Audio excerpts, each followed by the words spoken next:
Hello everyone, and peace of Christ, all of you. I hope my voice coming good and clear. Please invite your friends. And as you see, like YouTube is not really sending notification. Maybe they are doing it on purpose. I'm not sure, but it doesn't sound normal.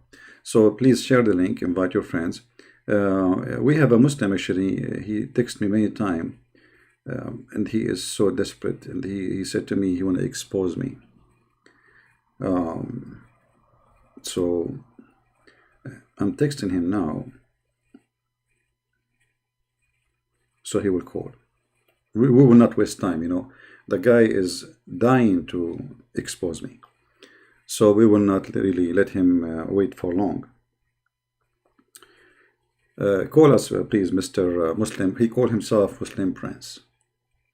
I am not the only Christian prince. They have Muslim prince too. I mean, we have to face it. Let us see.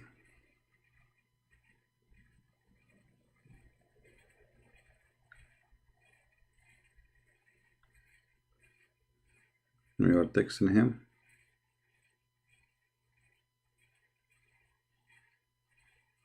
All right, we will wait for him. Supposedly he was so excited. I hope he don't have a flat tire now. But he said he will expose me, and obviously he is very strong. And you know, Muslims are very strong, very strong. Is the voice coming good, guys? Because I have the fan on. I hope it's not making noise. Is the fan causing any noise in the microphone?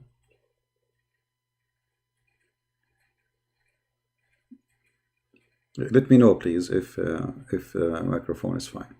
You know, if you look at the title of the video, regardless of this guy who wanna call us supposedly, we are talking about the Quran caused to be forgotten. So look at this idea, and just to make it simple for you, until this guy he called us who is very excited. I am not the one saying the Quran is forgotten. The Quran is saying that.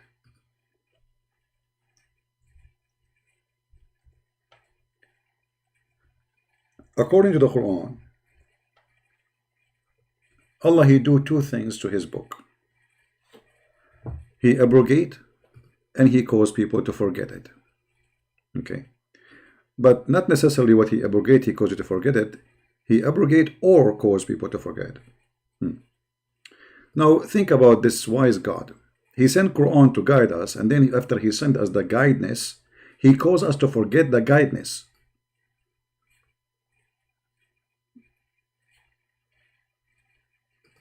Anybody understand what I'm saying? There's a God, his name is Allah. He sent you a book, and then the book is sent for guidance, and then after he sent you the guidance, he caused you to forget the guidance. I mean, obviously, this is a top of wisdom. Do we have any Muslim to explain to us how in the world can be true? Hello? Brother and sister, Allah, he sent us a book, it's called the Quran, and it is the book of guidance. And then Allah, he called us to forget the Quran. Brother, so how Allah sent the Quran to guide us, and then he will cause us to forget the Quran, the guidance, which is the Quran? Allah is all knowable. No what? Knowable. He is knowable. Okay, but what does this have to do with the question? Allah, he sent us a book to guide us. Why he will cause us to forget the book? Brother and sister, first of all, Christian Prince is a liar. My friend, he's a liar or not, that won't change anything. Hello? Hello? Hello? Hello. Yes, Mr. Muslim Prince, how are you? Hello, Christian Prince. I have one doubt, 2-3 doubts. You have what? I have 2-3 doubts about Christianity. Can you explain me? You have 3 doubt? Why not 100? Are you the same as are you a Trinity Muslim? Because your prophet, when he say Assalamu alaikum, he say it 3 times. When he do wudu, he do it 3 times. When he do anything, he say when he say this guy won the debate, he say it 3 times. So now you have a 3 doubt about Christianity. I mean, why 3? Why not 4? sorry, not Francis. Sorry, Christian Prince. Listen. Hmm. I want to have one doubt, please. Two doubts, mainly two doubts. The one is New Testament. So what happened the now? second is, It was a 3. Why you make it 2? Okay. Yes. Third doubt is also there, but yeah, these are the main two doubts. Please. Yeah, listen to me. So, but you don't want to talk about our topic? You don't want to talk about our topic? Because our topic is very interesting too. We can talk about your topic, no problem. But I have in front of me a verse from the Quran saying that Allah will cause you to forget the Quran. And I don't understand really, because as like you are a Muslim prince, obviously you're high authority, like you know what you're talking about. So why Allah will send me the Quran and then He will cause me to forget the Quran? Can we discuss my topic, please? We are discussing your topic, my friend. Here we go. Allah, He sent the Bible, and now He forgot the Bible. This is what we are talking about. Where is the Bible? It's gone. Do you have the Bible? You don't have the Bible. I mean, what kind of God? What kind of God your God is? You Muslim, you claim there's no Bible no more. Okay, isn't it the Bible sent by Allah? Okay, so Allah sent the Bible, and then He caused us to forget the Bible. I'm asking you. We're on the topic. You know. What kind of God? He sent the Bible and He make it forget the Bible. Why He did that? CP. You would CP. I want an answer, my friend. Here we go. You call me and you were excited. You were excited to expose me. And here we go. We are talking about the Bible. Forget about the Quran, brother. Allah, He sent the Torah, brother. Brother. Allah, He sent the Torah. Allah, He sent the Torah. Okay, Allah, and then Allah caused us to forget the Torah. Why? Explain to me. I'm listening to you. What a stupid religion. What's wrong with you? Why you are scared to answer? I mean, you are the Muslim. I'm asking you. Don't answer me. Just explain yourself as a Muslim how you can believe in such a madness. So Allah, He sent the book, and then Allah will make you forget the book, and then Allah will accuse you of corrupting the book which He caused you to forget it. I mean, explain to me. I'm really going crazy here, brother. I didn't understand your doubt. Okay, let me explain it to you more. Who is the one who sent the Torah? Allah. Okay. Where is the Torah?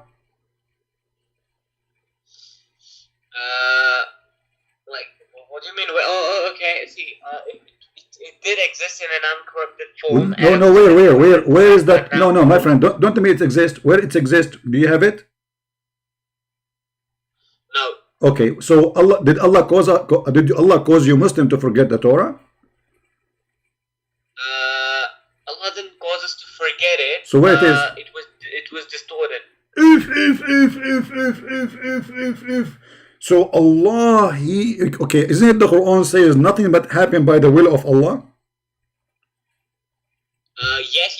Okay, so but that's mean. Okay, so Islam also teaches us that Allah is all just.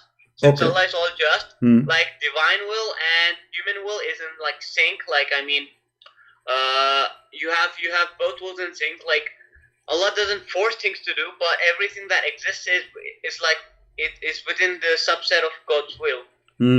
Well, this is not what the Quran is saying. This is your own fiction. You know, look like you are watching too much cartoon, because the Quran says that Allah. Oh, here we go. The Quran. You see, our judge is the Quran, not your cartoon. You know, you are watching Mickey Mouse. This is the Quran saying that Allah, He entrusted the Jews to protect the Torah. So what Allah He did? Read the Quran, chapter 5, verse number 44. CP, do you want to discuss Camel Urine?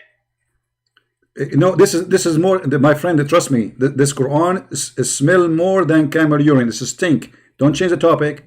What kind of God? He sent the Torah, and then He says, I trust you to protect the Torah, which means He want to protect the Torah, and then the Torah is gone. Wait. Where does it say God trusted to protect the Torah? Chapter 5, verse number 44. Wait, let me open chapter 5, verse number 44. Verse number 44.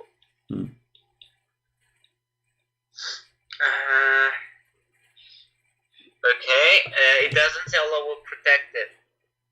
It says there, for to them, it was entrusted the protection of Allah book. No. In my translation, it says, indeed, we sent down the Torah, in which was guidance and light, The prophets who submitted to God judged by it for the Jews. And For the Jews, as the rabbis and scholars, by that which they were interested of the scripture of Allah. thank you. And You just said witnesses you just said exactly what I said. They're entrusted to the book of Allah. So Allah, he trusts the rabbi to protect his book. Does it say that? You just read that. It doesn't say protect his book. It says there was Entrusted, past entrusted, yes, there was guidance no, it by says Allah. no, hold on. بما استحفظوا بما استحفظوا, which means in what they order to keep, to protect. استحفظوا. So when I do that, أحفظ الشيء, it's mean I protect it, I keep it, I will never let it go destroy. So Allah, he is the one who is saying he entrusted the Jews. What Jews? The rabbi specifically and the prophets. To do what? To protect the Torah. That's what the verse is saying. You can open any interpretation you want.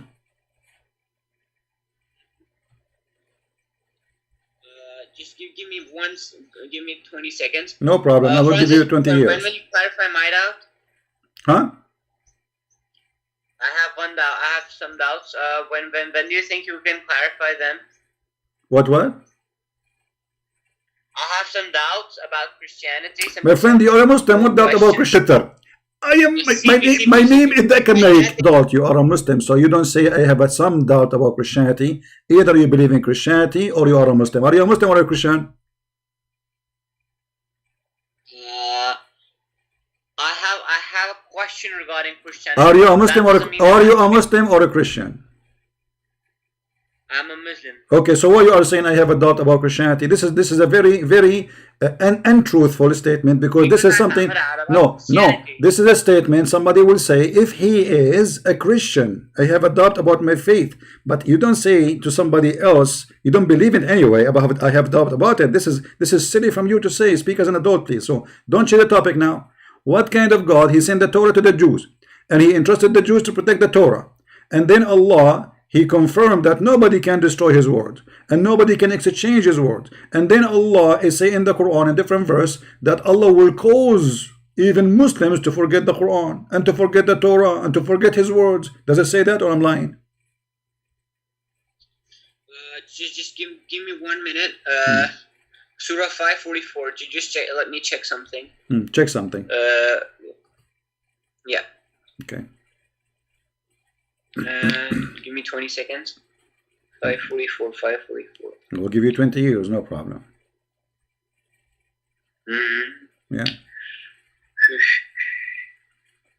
As long as we have a camel urine, I mean, who cares? We have all the time. Camel urine is the best. Forget about the rest. In your Instagram bio, it says that you're a scholar, okay? Yeah, I'm schooling you immediately. Like, no, am I schooling you every day? Have you ever seen a Muslim calling me? He didn't get busted. No. Sorry. CP again. CP. Can you name me? I'll ask you a quick question. No, I cannot name you. I cannot name you. I cannot name you, because the only scholar I know, the only teacher I have is Zakir Naik. Anything you want about Zakir Naik, I will answer you. Anything else, I don't know. Now, don't change the topic. You are being a kid now. You are trying to escape the stupidity of your God. What kind of God? He sent the book and he caused you to forget the book. Okay. Let's look at early review with Torah. Where is it?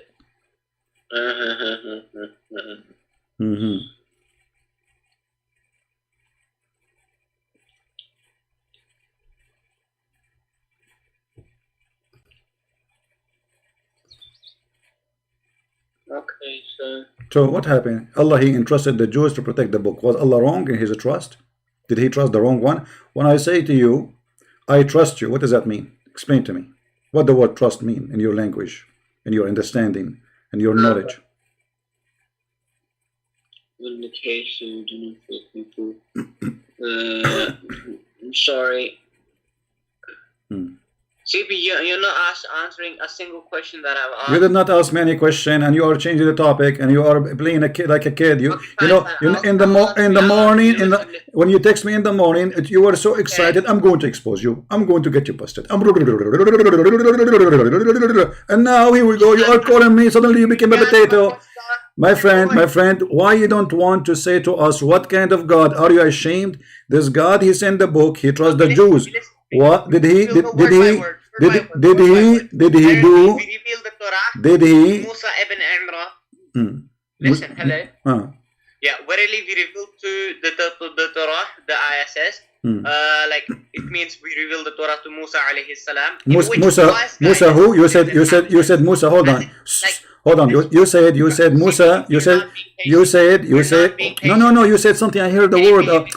I heard the word. I want to be sure you said that. You said Musa ibn Imran, correct? Yeah. Okay. So Musa, guys, is Ibn Imran. Are you sure? Yes. Okay. The chapter of Al Imran. Chapter in the Quran. It's called chapter of Al Imran. Is that correct? Don't change the topic now. I'm not changing the topic. I'm not changing the topic. I'm not changing the topic. I'm not changing the topic. I am not. Trust me, I am not. How in the world that Mary, her father, his name is Imran, and Musa's, his father is Imran, and the brother of Musa's, he is the brother of Mary. So here we go. Musa's is the son of Imran. Harun is the son of Imran. Maryam is the son of Imran. So according to your stupid Quran, Musa's is the uncle of Jesus. This is why I say to you, you are the one who said, guys, did he say Muhammad Hijab, we got him busted, he's a stupid, he's a coward, you don't even dare to debate me. You start playing videos and hang up on me. He's a coward. Sorry. CP, listen to me. You will not. What kind of a prophet he say that Musa ibn Imran and Mary ibn to Imran? How Musa and Imran they became. Okay, go ahead. Please. Okay. It says, verily we reveal the Torah. It means like we reveal, like God revealed Torah to Musa alayhi salam. Then the next, in which was guidance in the past tense. It means like as it guided people to faith and truth and protected people against falsehood and misguidance. And then it says and light, guidance and light. It means like what verse you are reading? What verse you are reading? Illuminate the darkness. What verse you are reading? Confusion. What verse you are reading? Surah 5:44. Surah 5, verse what? 44. 44. Okay, go ahead. Read it for us. Can you read it for us? Yeah. All right. Yeah. Verily we revealed the Torah in which was guidance and light. And then it says, like, the prophets who submitted a judge by it for the Jews. I'll explain it word by word, yeah. Now it says and light and guidance and light. It means like Torah originally that was revealed to Musa alayhi salam had light to illuminate the darkness of confusion, specious arguments, wicked desires, etc., etc. And now it says, the prophets who submitted judged by it for the Jews. Yes, it was like a law for the Jews, of course.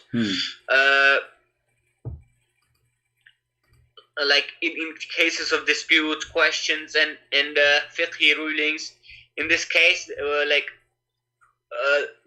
basically the prophets followed the teaching of the Torah, and then as did the rabbis and the scholars. That is, the religious leaders of the Jews ruled on the basis of the Torah. The word translated here as rabbis, refers to knowledgeable people who act upon their knowledge and teach others in the best way, and they follow the path of the compassionate prophets in their dealings with the people. The word translated here as scholars refers to senior scholars. I mean, you are talking too much. You are saying nothing, my friend. I want the answer. Did Allah trusted the rabbi in the protection of the Torah? Yes or no?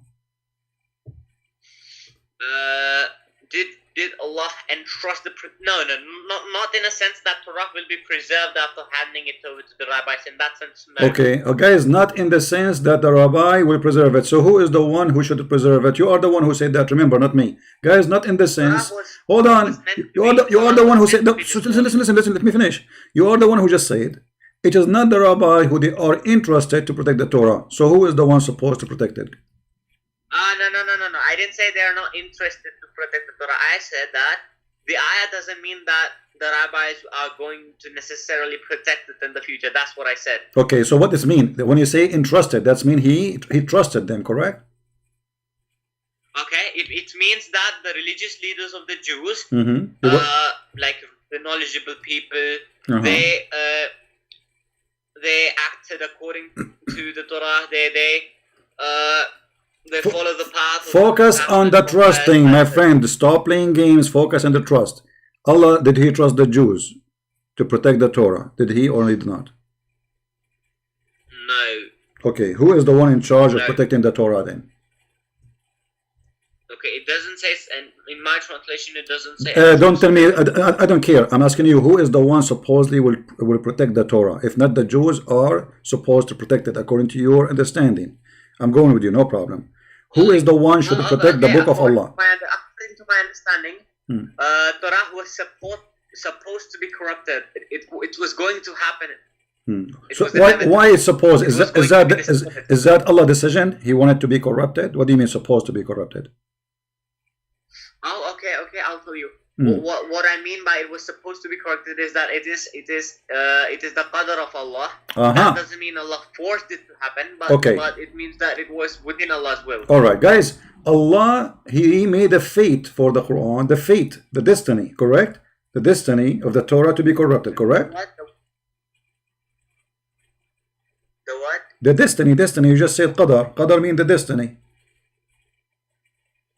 Okay. So guys, Mr. Muslim Prince, he said that it was Allah's decision, his decision, that the destiny of the Torah to be corrupted. That's mean Allah is the shaitan, because who is the one who corrupt? Hold on. Who is the one who will get the benefit? Hold on. Who is the one who will get the benefit from corrupting the book of Allah? You tell me. Give me an answer.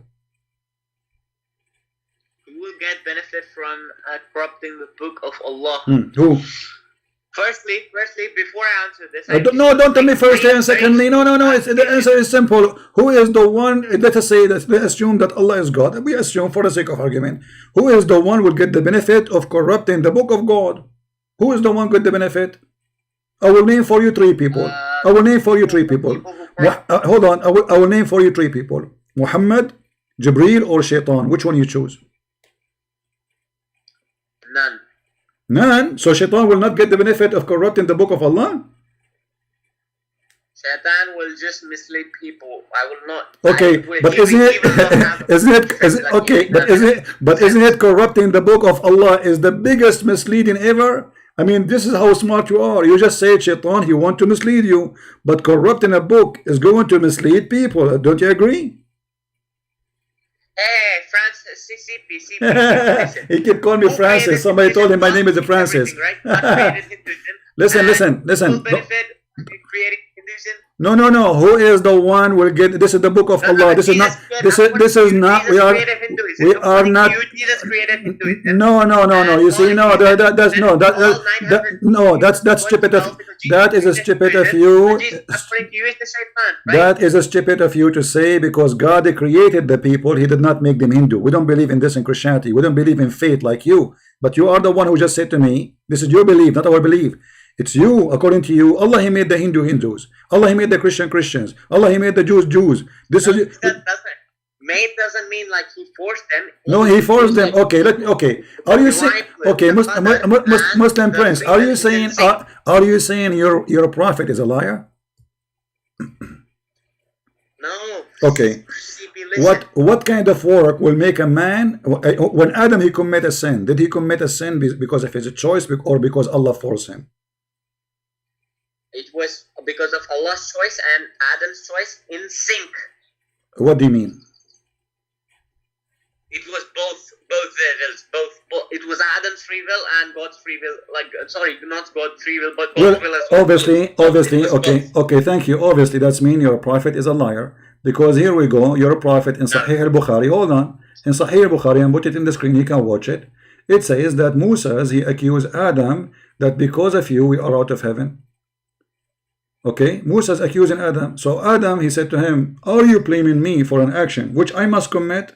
For Allah, he wrote it for me in my fate 40 years before my creation. I have to commit. It's a must to commit. So you said to me, you did lie to us, saying that this is the free will of Adam and the decision of Allah. That's a big fat lie. And your prophet, he exposed you. So either you are lying to me or Muhammad is lying to me. Which one is a liar between you? Your misinterpretation of my hadith is my a friend. liar. No, So my friend. your Don't say misinterpretation don't tell me misinterpretation. The hadith in front of us. You are more than welcome to read it and take your time to explain it. What do you say? Are you? Listen. Are you? Oh no.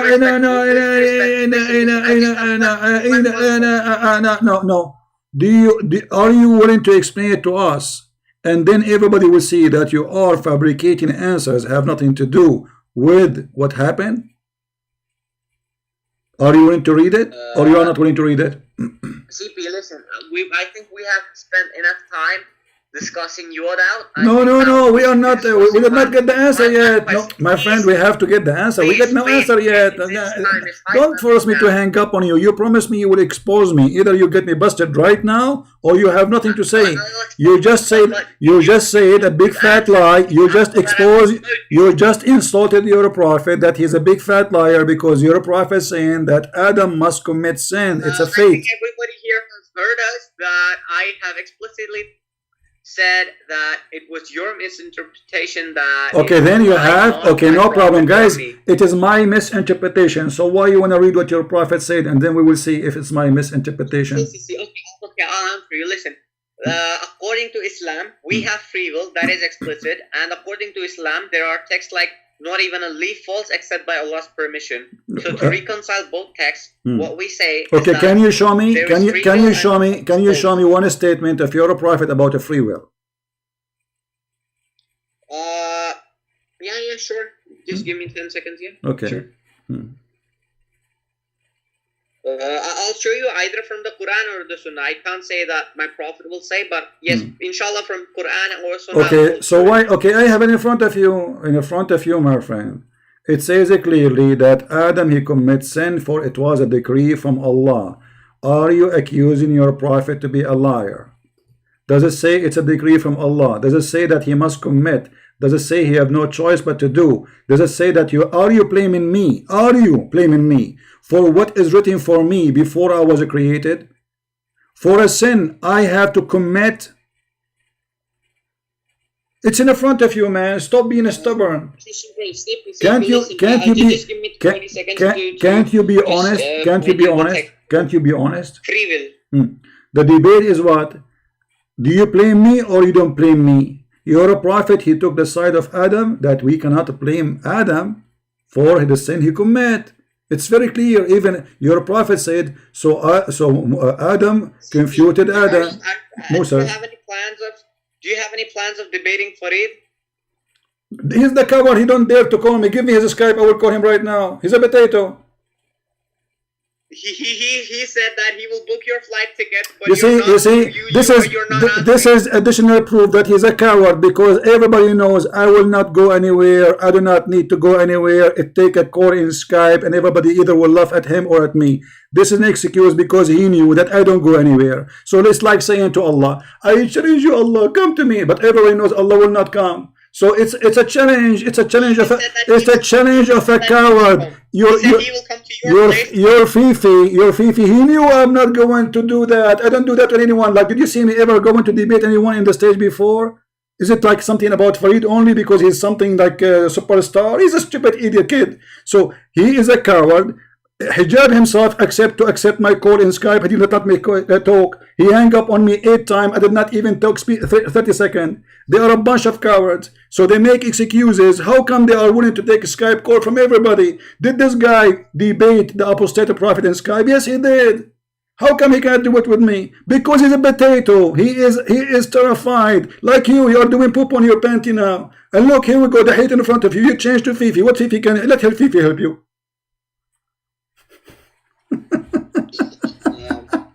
Yeah. This Fifi, he speak in Skype always. Or what he do is in YouTube. Suddenly he wanna fly to me. He wanna have a date with me. Fifi wanna see Christian Prince. I cannot do it unless I see Christian Prince. I wanna see Christian Prince. Please, I challenge you. I mean, isn't it obvious that this is a challenge of every dancer? Christian Prince, how old are you? I am in the age of your grandfather. What does this have to do with this, my idiot? Answer. Is that your prophet saying that this is the destiny of Adam and nobody can blame him? Nobody can blame him. Allah, he wrote in the destiny of Adam 40 years before he created him that this is a sin he must commit. Yes or no? No. Well, so read the hadith for us then. CP. CP, don't force me to hang up on you. Read it. It says, do you blame me for doing a deed which Allah had decreed that I should do 40 years before he created me? Then your prophet says, so Adam got the better of Musa's argument. And he repeat that 3 times like you.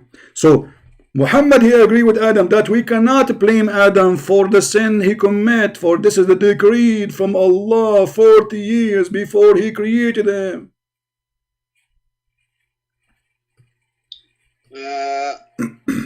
Christian Prince, regarding see, we definitely believe that there is God's will and free will, of course, but don't tell me we believe. You see, you are changing the topic. Your prophet, I want you to comment what your prophet said. Your prophet, he agreed that we cannot blame Adam for his sin. He said it clearly. He didn't make it clean to you. He said it clearly. It's simple. Musa said to him, because of you, we are of paradise. Adam, he said to him, no, you cannot blame me for something which Allah decreed for me 40 years before he created me. Your prophet took the side of Adam. So it's very simple. Can we blame Adam for his sin? No. Why? Because it was a decree of Allah. The hadith is very simple. Which hadith is this? Adam and Musa alayhi salam? This is all over. What do you want? I can give you tons of them. Which one you want? This is as an example here, Sahih Muslim, so you cannot say it's weak. Sahih Muslim, hadith number 2652. Hadith number 18. Allah tells us that man, okay, I'll give you by evidence right now that we have free will. Allah tells us that man believes and does righteous deeds from free will, then he enters Jannah, and when he disbelieves, he will enter Jahannam. Okay? What? And what say again? Oh yeah. Firstly, Allah says that Allah is just. If Allah. What this had to do with my question, man? Guys, Allah is just. No, Allah is not just. Let me show you. When you commit adultery, do Allah punish you for adultery? Yes or no? Allah can forgive. No, I'm not asking you. Okay, let us say somebody he commit adultery and he asks for repentance. According to Islam, still he will be punished. So let us say he repent, he forgive. But what if somebody he did not repent? Allah will punish him. Even if he does not repent, Allah can forgive. So Allah will not punish anyone for adultery. Are you saying that to me? No. I'm saying that except major shirk, Allah, it's up to Allah if Allah will forgive or not forgive. Okay, we will go to the shirk. May forgive, Allah okay, we will go to the shirk. But if somebody commit adultery, and then he will go to hell for one of the sins he commit is adultery, Allah will punish him or not? Not necessarily. Maybe yes, maybe no. It depends to Allah. Allah will decide it on Qiyamah. Okay, no problem. So it's maybe yes, right? Yeah, it's maybe yes. Okay, is adultery is a choice you make or it is a decree from Allah? It is both. It is both. No, you are a liar. Read the hadith. Here we go. It's in front of you. This is the hadith in the screen. Read it for us.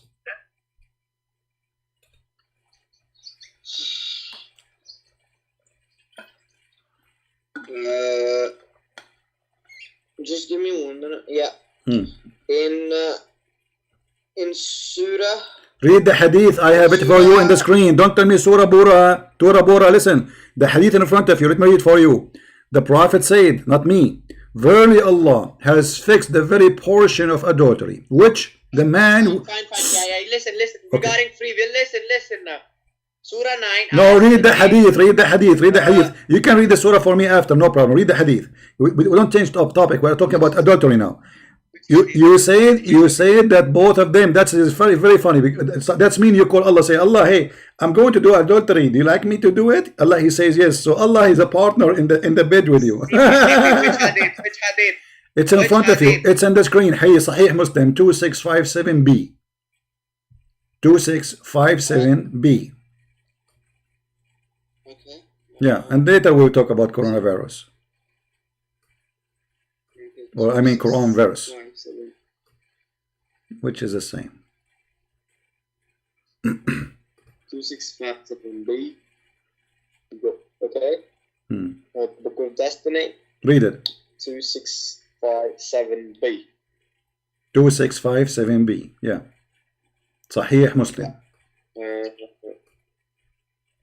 2657b. Verily Allah has fixed the very portion of adultery which a man will indulge in and which he of necessity must commit. The adultery of the eyes, the lustful look, and the adultery of... Okay. So it's a what? It's a necessity, must commit. It's not a choice. Why you are lying to me, says the free will? It's a necessity. He must commit. So why Allah will punish you? How stupid this religion is. So is corrupting the Torah is a necessity he must commit? You are the one who said to me it's a qadr from Allah, it's a destiny from Allah to corrupt the Torah, and this is in total agreement with this. So Allah is the biggest fat liar. Allah is the biggest fraud. Okay, hold on. How you go sleep with the women and then it is Allah who decide for you before he created you that you will sleep with that woman, and it's a sin which against Allah. And then Allah will punish you for the sin which is against Allah. But He is the one who forces you to do it. Types of text which are in contrast. Take care, my friend. Take care. I have no time for kids.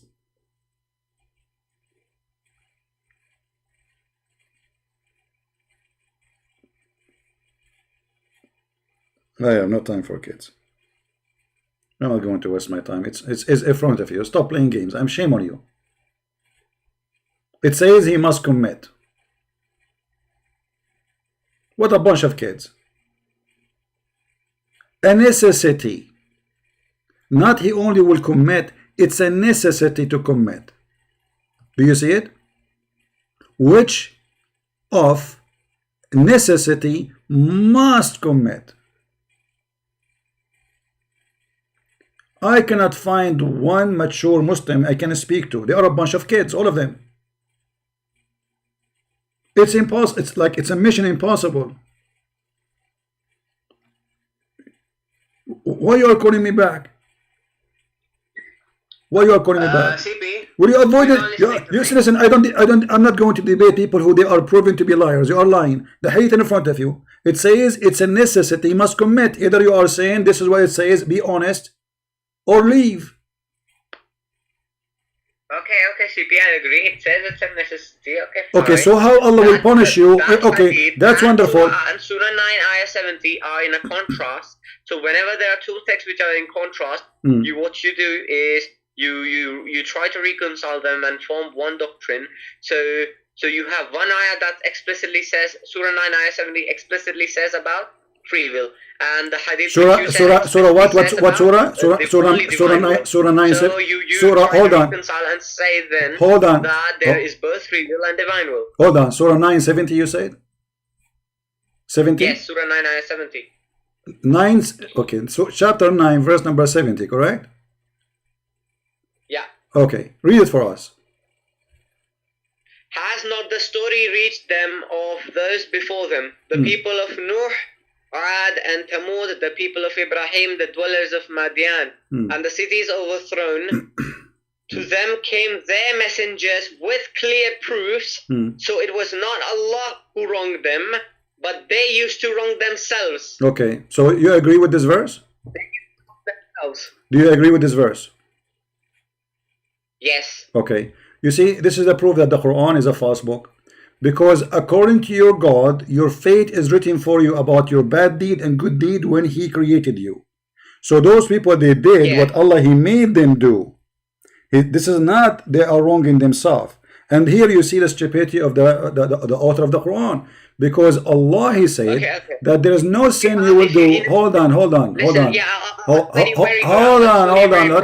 I gave you. Let's say there is a swimming pool, okay? What?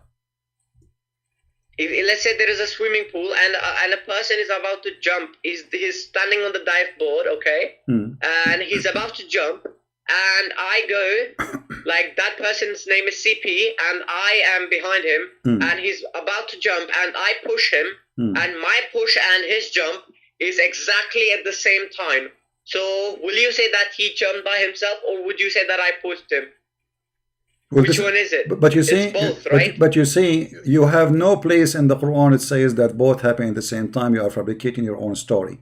Because okay. Let me ask you. Allah did hold not on. them, but they used to wrong themselves. Okay, hold on.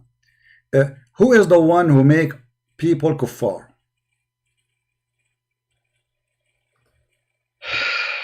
They themselves. Okay, And guys. both. Okay, guys, themselves, they are the one who made them kuffar. Let us see if this is true or not. I want you to read for me the Quran. Chapter, hold on, no. Chapter 6, verse number 107. Chapter number 6. Verse 107. 107.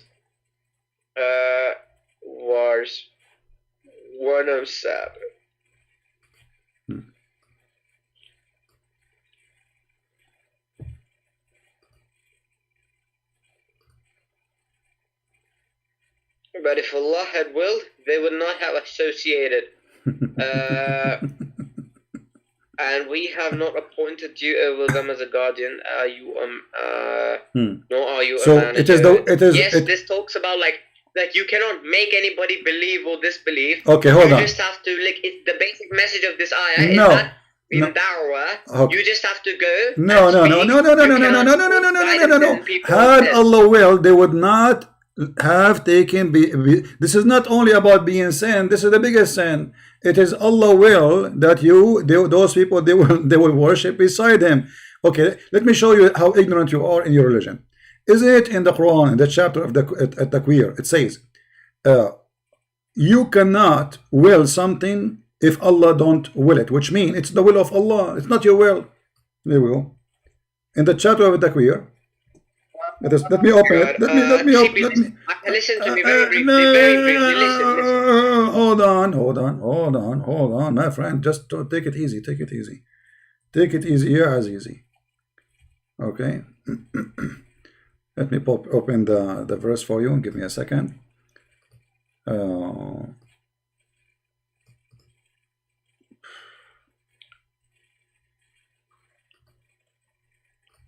CP, are you an Islamic scholar? I am the master of Allah, not only scholar. Your Allah himself cannot. Your Allah himself, he cannot debate me, my friend. That's the truth. Can you name me one ulama, one scholar? Can you name me one scholar who said that camel urine is haram? Name me one scholar. One scholar is camel urine haram. There's many of them. Anyone who don't agree with the hadith of any hadith, he will say this is not allowed. There's tons of them. There are thousands of them. Because you Muslim, you keep disagree about anything, even the one which agree about. The Muslims at the end of the fatwa, they say the scholars, they agree about not to agree about this topic. And you are telling me which scholar? So basically, urine the madhab of Imam Abu Hanifa and Imam Shafi'i is najis and it is impure. My friend, it doesn't matter. Why you are changing topic? Is it Allah will that people? Actually, I came here to discuss this. Is it in the Quran is so clear. It says clearly that Allah, He is the one who made the will happen. And what is the will? That anything you do, it is a destiny for you, and this is one of the basic belief in Islam. If you don't believe in the qadr of Allah, you aren't a Muslim.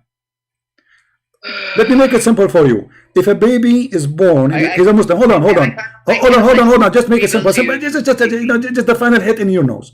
If a baby is born and he is just a kid, he is like 5 days old. If he die, where he will go? If he's what, 5 days what? Yeah, he's a child of a Muslim family and he die. He's 5 days old or 1 month old. Where he will go? He will go to hell or to heaven?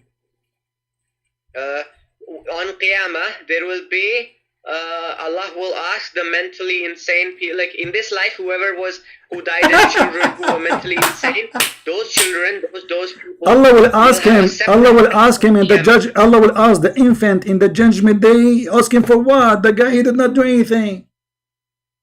No. Allah will not ask him.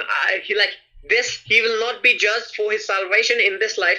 He will have a separate test on Qiyamah. Like they will be asked to jump. So what is the test? What is the test?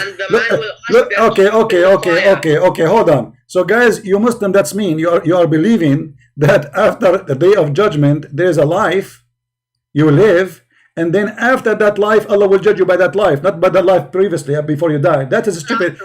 That is not Islamic. That is not Islamic, because Allah judge you. My friend, my friend, can you show me one verse in the Quran saying that after you die there is an option for you to repent? No. It's the option to there will be a second test only for people who died as babies and people who were mentally insane in this life. Okay, where do you get this from? It's in a hadith. It's in a Sahih hadith. Okay. You can see there is a video of Okay, here we go. The hadith in front of you. No, hold on. No. The hadith is in front of you. It doesn't say that. Aisha, she went to attend a funeral of the child from Al-Ansar, and they are Muslims, who they used to practice the ritual of the pagans like Muhammad, and they like to do As-Safa al-Marwa, and this is why Muhammad he added Safa al-Marwa to Islam, because of the Ansar. So here we notice that Muhammad he attended a funeral, and Aisha, she said, well, this child will be in heaven. Muhammad he said, no, it might be the otherwise. Where is the test? It says clearly why. He said, because Allah, you see, just to show you how they lie to you. I don't know where you are getting your information from where, but they are lying to you, my friend. This is Sahih Muslim. You're a prophet saying, because Allah, he created people of hell, and those who will go to hell while they were in the backbone of their father. There's no test. Already he made decision for them where they will go. They are babies. So Aisha, she said she will go to heaven. Muhammad, he says, no, don't be stupid. Peradventure, Aisha, don't be silly. For Allah, he created people of paradise who will go to paradise while they were in the backbone of their father, because the Quran teaches that the sperm is coming from the backbone, which is stupid too. Or Allah created them, or those who will go to hell, Allah created they will go to hell while they were in the line of their father. So there's no test. He is in the backbone of his father, not testicles, and yet it's already the decision made where he will go. Have nothing to do with the sin will do. This is destiny, my friend. This is what Islam believe in. This is your garbage. So stop fabricating answers. Yeah. Okay. So now, if I am a person who is going to go to hell because Allah, let us say I'm born 2 days old and then I die and my parents are Muslims, and then I will go to hell because Allah destiny for me, I will go to hell. Why I will go to hell? Give me a reason. Because Allah destined it for you, and you because of your free will both. What a free will? He's 1 day old. What free will? Muslim friends, don't come again, please. Just have mercy. Have mercy on me, man. I don't have time for stupid people. Sorry. I don't mean to be rude with you, but you are being stupid. Just have mercy on me. You know? Enough is enough.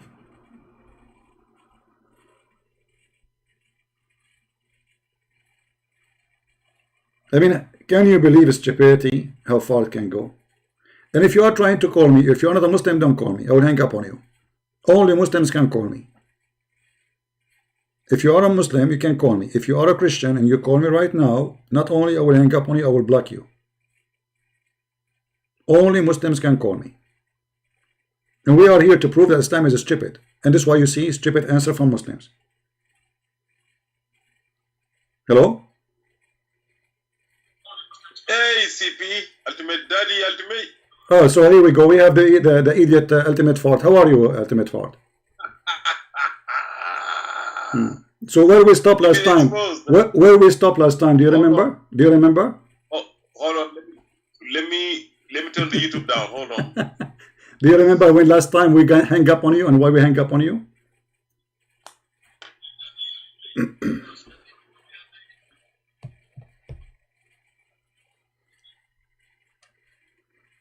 Hello? Yeah, last time I did laugh at you very much, and we die laughing. You said that the heaven of Islam is one heaven, and then you said it is 100 floor. Now, is that in the Quran or this is in the Hadith? First of all, yeah, squeeze it. You coward, you said to me, you don't believe in the Hadith. The Hadith written by the Arab. I don't believe in the Hadith. I believe in the Quran only. And then when I asked you about the Jannah, you said to me it's 100 floor. Is that from the Quran or from the Hadith? I said, let me repeat exactly what I said. You have the video. It's right, it's recorded. Like I said, you're lying. You'll be lying. I said, there is one Al-Jannah. Al-Jannah. You said, don't change the topic. You said you don't believe in the Hadith. You said you don't believe in the, did you say you don't believe in the Hadith? Did you say, stop it? No. You are a, my fingers is all over, my fingers is all over your ass. You said, did you say, okay, no, I want you to start from this. I want you to start from this. Did you say, don't change the topic, don't change the topic. Did you say in the video, previous video, that you don't believe in the, did you say, but you start from here, did you say that you don't believe, you don't believe in the Hadith? I know you will never answer. I know you. The only reason I allow you to talk because you want to have fun. Now, did you say you don't believe in the Hadith? Did you say you don't believe in the Hadith? Yes or no? Yes, I said. So why you are quoting for me? So why you are quoting for me a da'if hadith saying that the heaven is 100 floor? I never quoted a hadith. I said, listen to me. I said, it's like having 100. From where you get this? Okay, guys, he did not quote a hadith. The coward, he did not quote a hadith. Okay, you were quoting what? Okay, guys, okay, so you were quoting who? So are you fabricating your own? Are you fabricating? Shut up, coward, son of Muta. That's mean you are making your own hadith if you are not quoting hadith. When you say it's like 100 floor, brother, coward.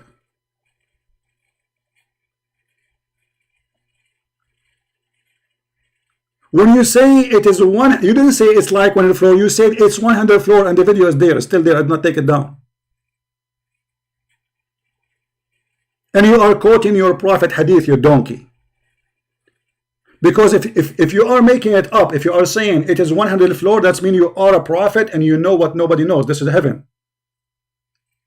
How do you know it's 100 floor? Where do you get this from? If we go in the hadith right now, we will find in the hadith exactly as you said. For you are a coward, you are a potato, you are a son of Muta.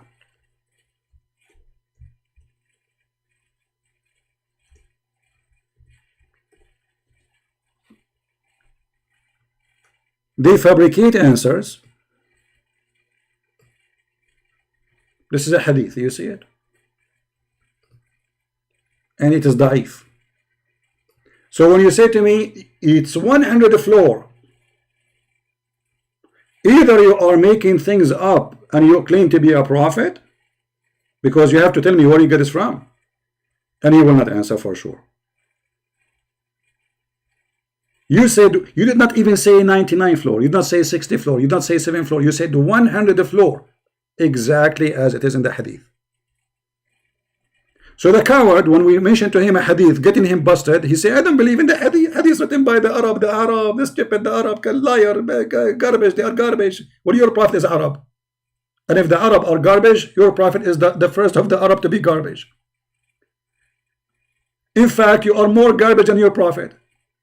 Because always when you give an answer, you fabricate your own. And when we get you busted, you say that, not say that. I just said like 100 the floor. Where do you get it from? Are you a prophet?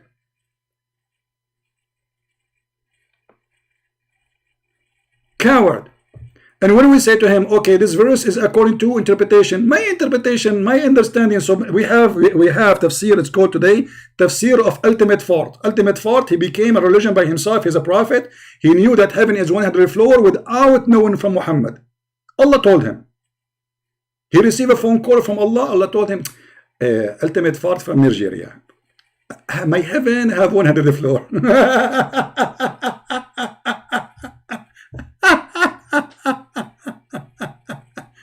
I'm not going to waste my time with stupid like you.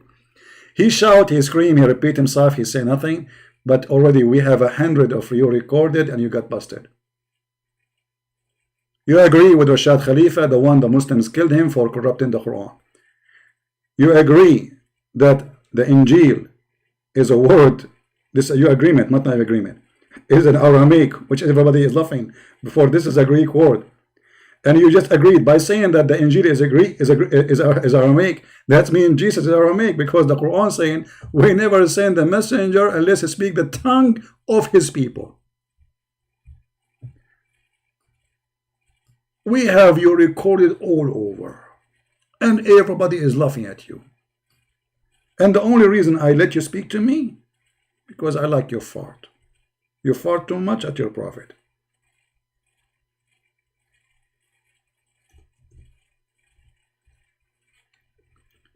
The Quran said, I mean, this donkey, the same as hijab. He said to David Wood, by the way, Elijah, I mean, God is with us. Where do you get this from? And suddenly, Mimi Hijab want to teach David Wood Greek, Hebrew, and Arabic. Elijah is God with us. And this guy now, Injil is an Aramaic word. Okay, where do you get this from?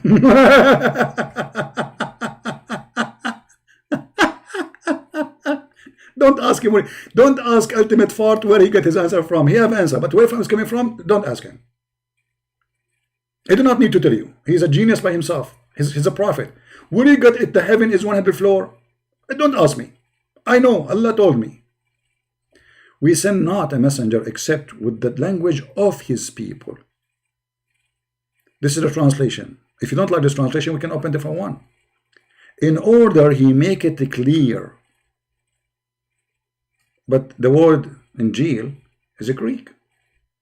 I mean, you do not need to be genius. Go and search Prophet Google.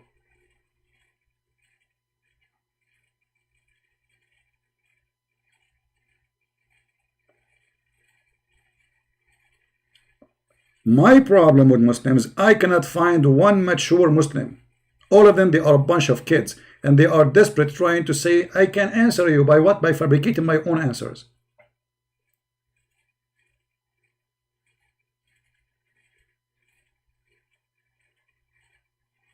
I bet you are one of those who practice a scam.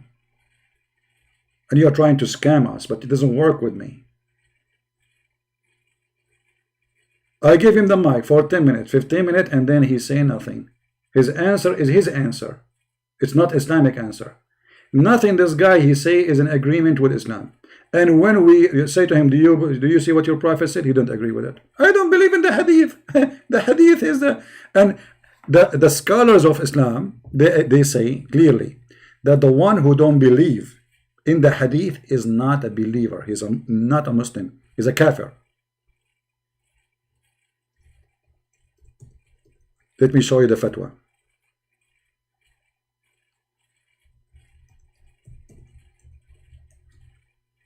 You are a kafir. According to Islam, khanzir.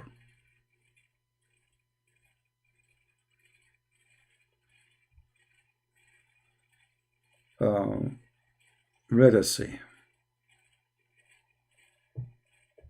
You are a mushrik.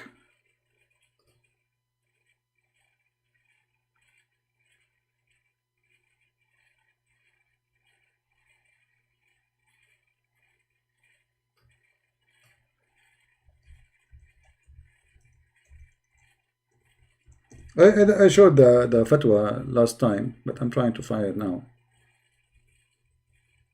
so we can put it in the screen.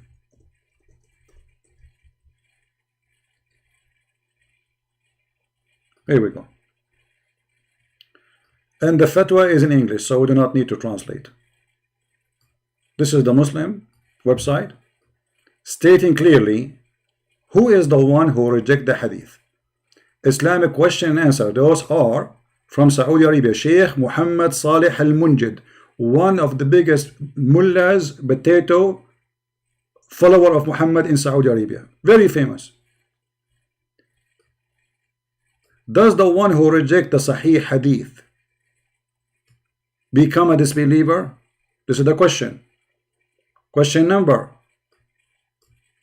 115125. The answer, yes, he is a disbeliever.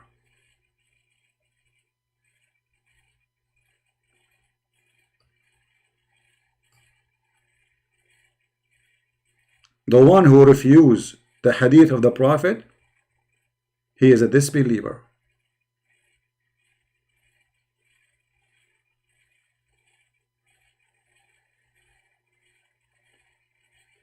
So we know we are not debating somebody about his belief. We are debating Islam. Not somebody want to create for me his own belief, individual belief. I'm not debating you about that. You take your belief and make shish kebab with it. I'm debating the cult of Islam, not a guy from Nigeria. He do not know his head from his bum, and he create his own answers. Nobody can debate you in this case, because anything we show you, you don't accept it anyway. So what's the point? We show you what Muhammad said, you don't accept it anyway.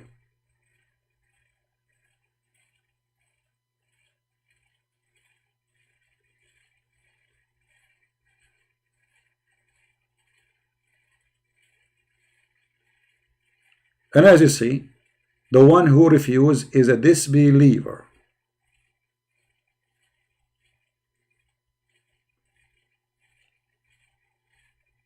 In general,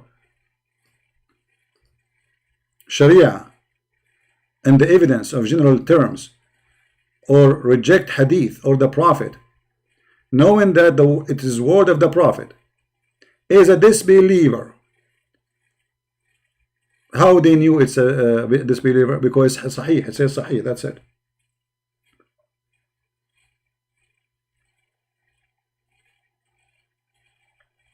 But the coward, in order to prove a point, he is willing to quote for me a weak hadith, and then when we show him something very strong, he say, I don't accept any hadith. All the hadith is written by the Arab liars. Isn't it the Quran written by the Arab liars too, you idiot? How you get the Quran? From the Nigerian people?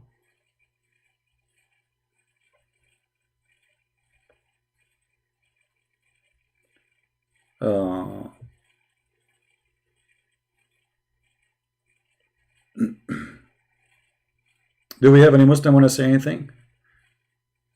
We go back to our topic. Allah, He sent Quran, and Allah will cause us to forget the Quran. I want any single Muslim, group Muslim, Sheikh Muslims, Fifi Muslim, Abdu Muslims, Believe Answer Muslim to explain to us what kind of God He sent the Quran and He will cause me to forget. Why? What is the wisdom behind that? What is the purpose? How God He sent the book and then He will make me forget the book? I'm just trying to understand the wisdom. Any Muslim?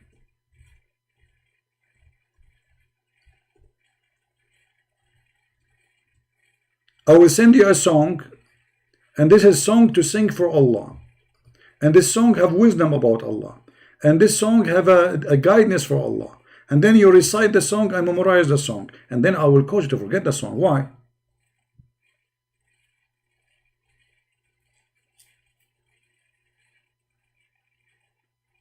Any Muslim have an idea?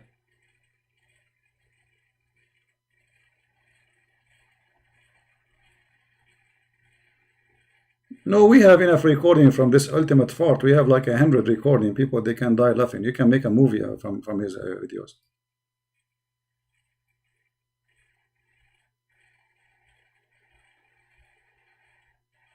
Jesus, He speak Aramaic. His book is in Aramaic. The word Injil is Aramaic, and the Jews are Aramaic. Actually, they are not. According to him, Jesus was sent to the Greek.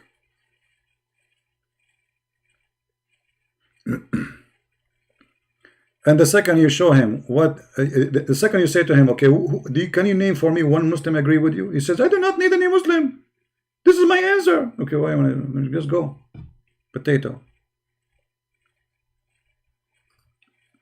We don't debate liars. Nobody can debate liars, Potato.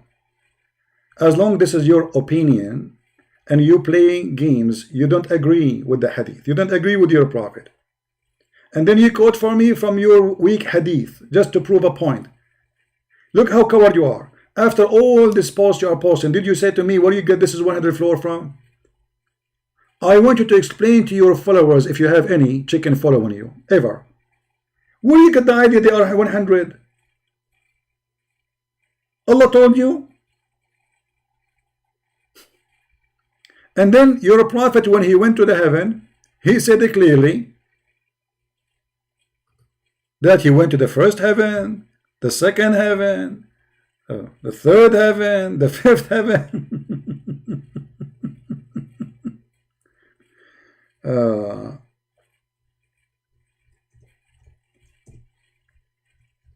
When you debate a kid, you will turn to be a kid like him.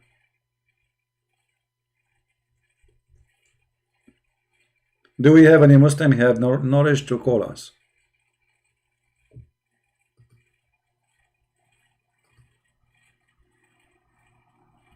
Anyone?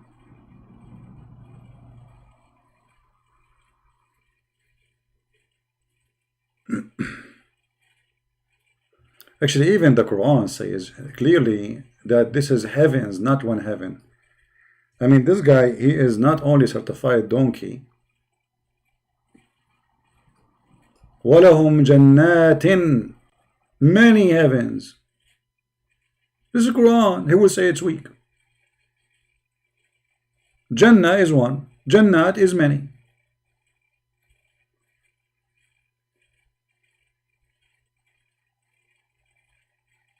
Do you see it? Chapter 2, verse number 25.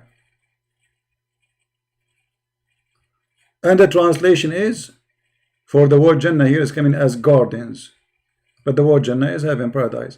Change the translator. This is Yusuf Ali.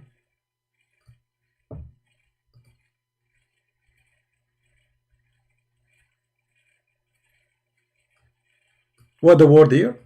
Jannah. But coming as how many? Jannat. Jannah is one heaven, Jannat is many. And when you say Jannat, it have to be 3 and more. And Muhammad described them as 7 heavens.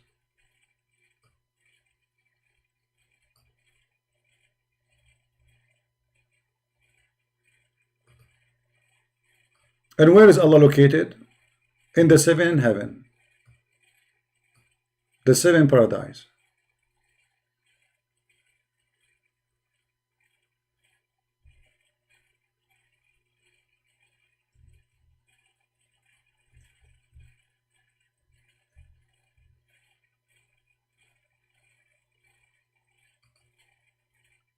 As you see, after he finished supposedly working, creating the earth, he went to heaven and he sat in his throne. The Muslim, they say here the word istawa does not mean sit, it's mean he leveled himself, but it's obvious, it's a chair. I mean, this is funny. So istawa, what does that istawa mean? He leveled himself on the chair. It's a chair.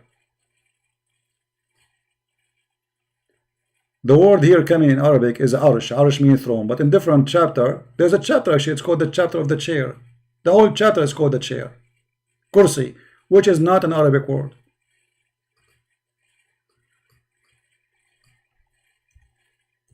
And the chair of Allah, even the Quran, describe how big it is.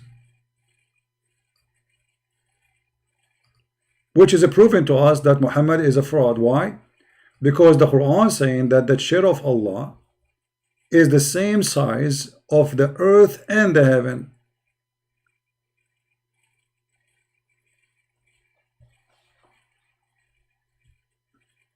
How that can be? unless the earth and the heaven, they have one size. His kursi, this is the Muslim translation, extends over the heaven and the earth. That's it. This will extend. That is extend. There's no more. So the chair of Allah is limited to the size of the earth and the heaven. That means there's heaven and there's earth. Let us make a drawing so people can see the stupidity.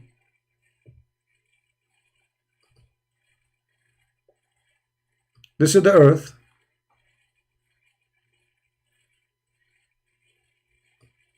And then there is a heaven in the top of it. Let us make it like a square or whatever you want to call it.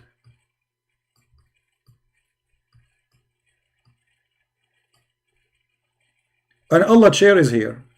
And Allah chair is in the same size of the earth and the heaven.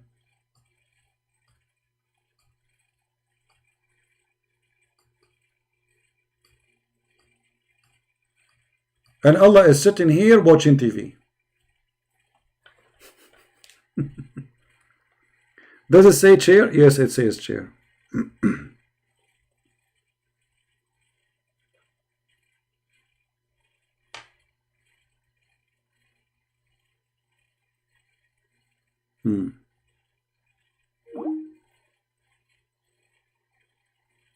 Any Abdul?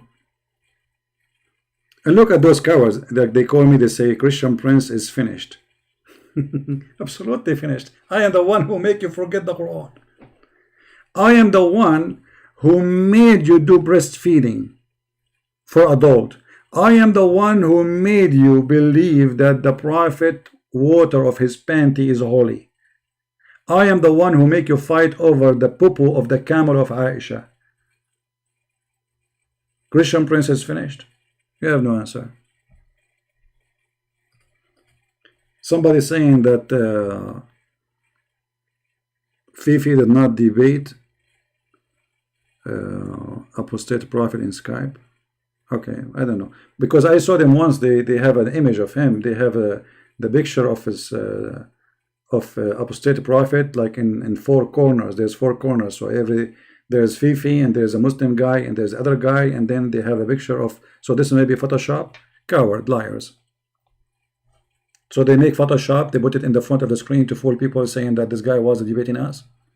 What a bunch of cowards. But all of you, you saw, when I call the coward Mimi Hijab, what he did? He promised the Muslim he will debate me. Do you want me to debate the Christian Prince? You should, sure, yeah, please debate him, yeah. Then we call him. We wait for him 45 minutes. We call him, he start playing videos. Did you say this? I start talking, he hang up on me. And he start calling me names. He did not let me talk. And not only that, the coward, they put the speakers far away from the mic so nobody even can hear my answer to him in his channel. This is how terrified they are. If somebody want to debate me, from those who claim they can answer, they can call me. All what we get is a bunch of kids. Actually, even those who they are new to, they are a bunch of kids. When we debate really the ones who have real knowledge in Islam, you will see how easy it is. Like when I debate the head of the Muslim Shia in USA, Al-Imam Al-Husayni. Go watch it and die laughing. When I debated Dr. Ruhi. Oh, hold on, when I debated the Sheikh of New York. Not like those YouTuber guys, kids. What was his name? I forgot his name. Anyone remember the video? Who remember the video for the Sheikh from New York?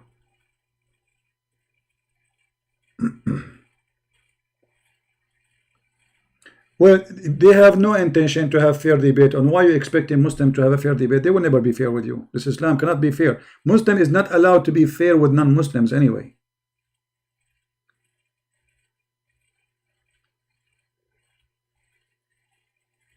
When the Prophet of Islam, he says that the Muslims, they should humiliate a Christian. Is that fair? Even the Quran encouraged the Muslims that Allah, he ordered the Muslims to humiliate the Christians when they see them in the street. So how they can be fair? Don't expect them. I'm not expecting them to be fair. And actually, this is my biggest win, because when they are not fair people, they will see that they are following false prophet. Proud Muslim, here we go, the same guy, he's changing his name. How are you, Proud Muslim? Assalamu alaikum. Wa alaikum assalam. I want to tell you something. You be talking about hadiths and stuff in Islam. You don't believe in I want to hadith? ask you a question. You don't believe in hadith? The hadith. No, I do, but I want to ask you, do you believe in hadith? My friend, I don't believe in anything in Islam. Islam is a joke for me. And you just said to me, Assalamu alaikum. You broke the command of your prophet. What do you mean? Well, isn't it your prophet? He says, don't greet the Christians by saying to them, Salam alaikum. Alright, that's besides the point, but I mean... No, it's not beside the point. You are calling me to teach me about Islam, and now you are the one who is breaking the command of Islam. So who is the one who knows Islam, me or you? How you say to me... Are you upset that I said Assalamu alaikum to you? No, I'm not upset. My friend, I'm talking to you nicely. Don't be upset from me for speaking loud. I'm just asking you, how you say to me Assalamu alaikum, and you are calling me to school me about Islam, but you should know that the Prophet, he forbid you to say that to me. The Prophet said, don't initiate saluting to the Jews. Don't say to them, Assalamu alaikum. La tabda'u al-Yahuda wal-Nasara bis-salam. And you speak Arabic, as I understand. Yet you call me and you say, Assalamu alaikum. There's one of two choices. Either you are ignorant in Islam, or you are hypocrite. Which one is you? You want to talk about, you want to say, he said Prophet Muhammad said all these bad things, but he had many fulfilled prophecies. This is not the question now. Don't change topic. I promise you, I will talk about the prophecy, no problem. But did your prophet say, don't say Assalamu alaikum to Christians? I'm going to be honest, I never heard of that. Okay, no problem. Guys, he never heard of that. I accept that from you, and I will believe you, no problem. Now, you tell me there is many fulfilled prophecy from the prophet. Give me one. Yes, in Sahih Bukhari, book 1, Hadith 63. Read the hadith. Prophet Muhammad said that the Arabs are going to be competing in tall buildings, and that's true right now. It's happening right now. Okay, do you accept this hadith? Yeah. Okay, I want you to promise me that you will not say I don't accept it. Alright, I won't. Alright. Guys, he is a person who said he accept the hadith. Read the hadith with me.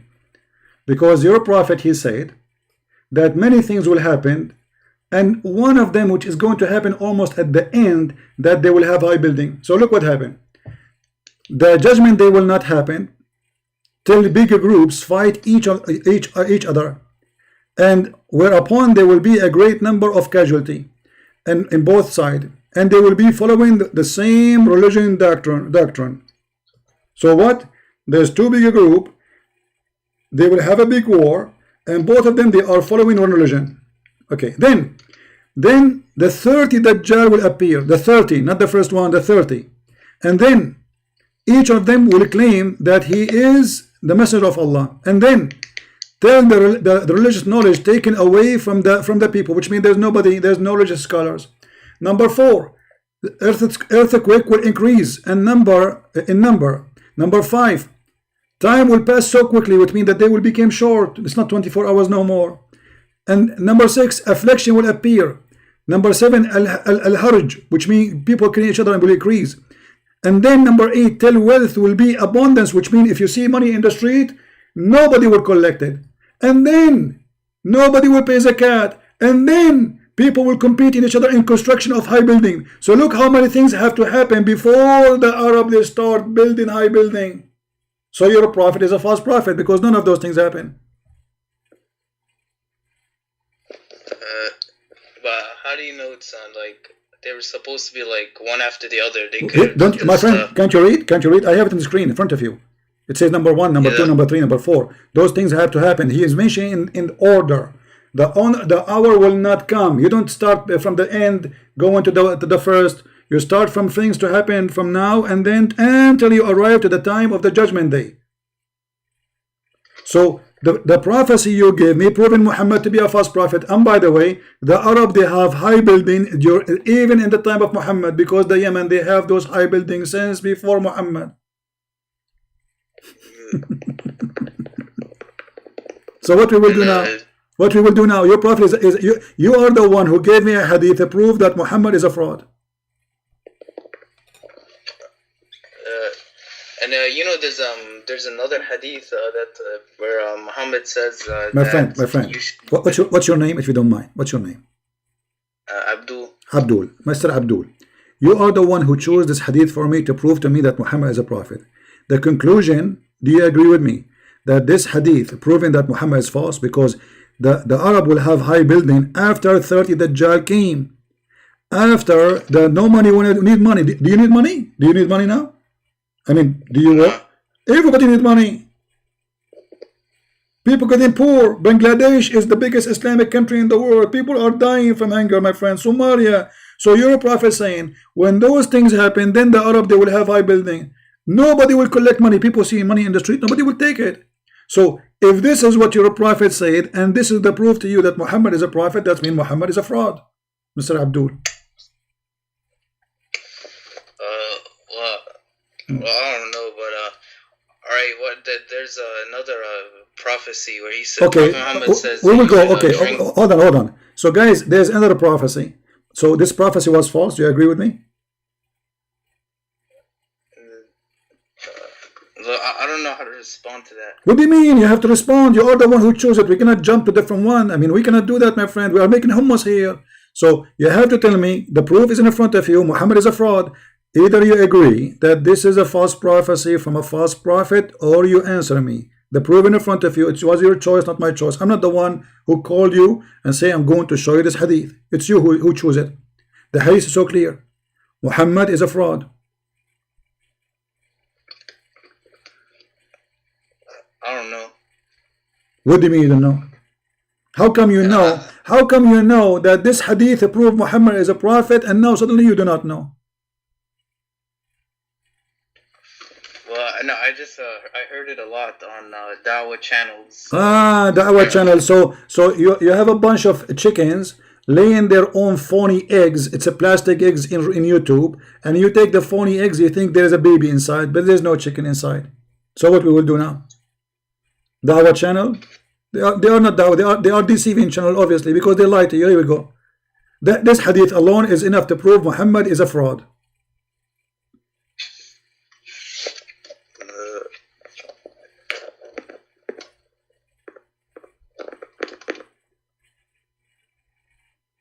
But the time is passing so quickly. Yesterday it was only 2 hours for me. I don't know what happened. He hang up.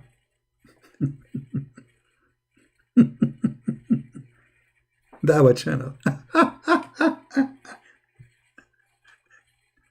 Dawah potato. I don't know. They told me in the Dawah channel, brother, the hadith is obvious. It's clear. Muhammad is a fraud. And this is a Sahih hadith. They cannot say this is a weak hadith, which means this is against their prophet. This is Sahih al-Bukhari, hadith number 7121. So they cannot say we don't accept it. And they are the one who promote this hadith everywhere. But now after a Christian prince, he got them busted, they will say, oh, this hadith is wrong. We don't accept this hadith, brother. People will walk in the street and nobody will collect the money. Why? Since when? Why food became for free? The sky is going to send sardine. Yesterday I opened the door. I did not go to the store. I found sardine coming from the sky. The prophecy of the prophet is happening. Sardine is coming. Tuna is coming. I said, Allah, I want tuna. Tuna came, big tuna, in the top of my head. 400 kilogram, brother.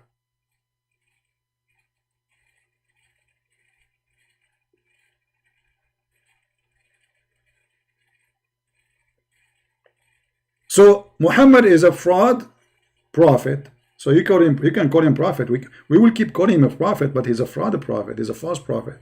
That's it. We cannot take the name of prophet from his name, because that is going to be attached to the word of fraud. When Muhammad is saying, let me tell you a prophecy, my friend. Muhammad, he predicts science. Muhammad, let me show you a prophecy. I will help you. Call me back, my friend. Call me. I don't know why you hang up. Look at this prophecy. How Muhammad knew this unless he is a prophet? Allah told him. The messenger of Allah said, The man water is thick and white. The prophet, he knew that the sperm of the man is white and thick. Amazing how he knew that. Looked like maybe he used to have a sperm too. Maybe, I don't know. And women water is thin in, why women water is thin and yellow? Muhammad, he think women, that water in her private part, this is a sperm. Look at the idiot. And then he says, whichever of them comes first, that child will resemble this is DNA science, brother.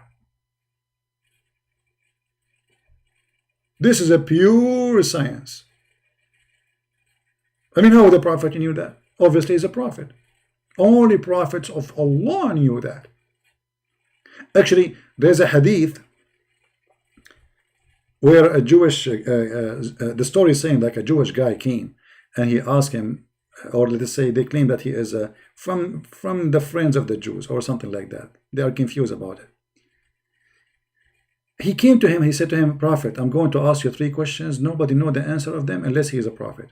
And here you see that how the stupidity of the story starts. If nobody knows the answer for those things except a prophet, but the guy who's asking the question, he knew the answer. Read. Brother, I will ask you about 3 things which nobody knows unless he is a prophet. Okay. I mean, the introduction is so clear. Nobody knows the answer unless he is what? He is a prophet. But the guy who's asking the question, he knew the correct answer. That means he's a prophet too. Have you ever heard of a stupidity more than this?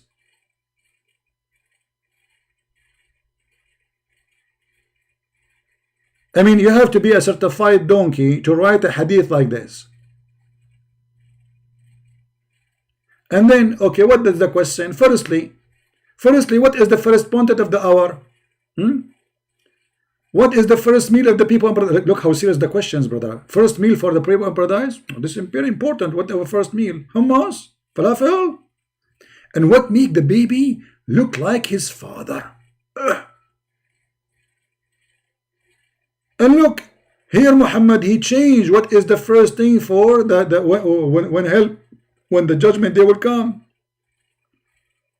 He said, as for the first portent of the hour, it will be fire that will collect people from the east and the west. But this is different from what he said, different hadith. The first meal for people, they will eat the liver of the whale. Why Allah will feed them the liver of the whale? Because simply this is will make them. The Arab, they believe there is something is called ambar, and ambar. I think in English maybe called ambar.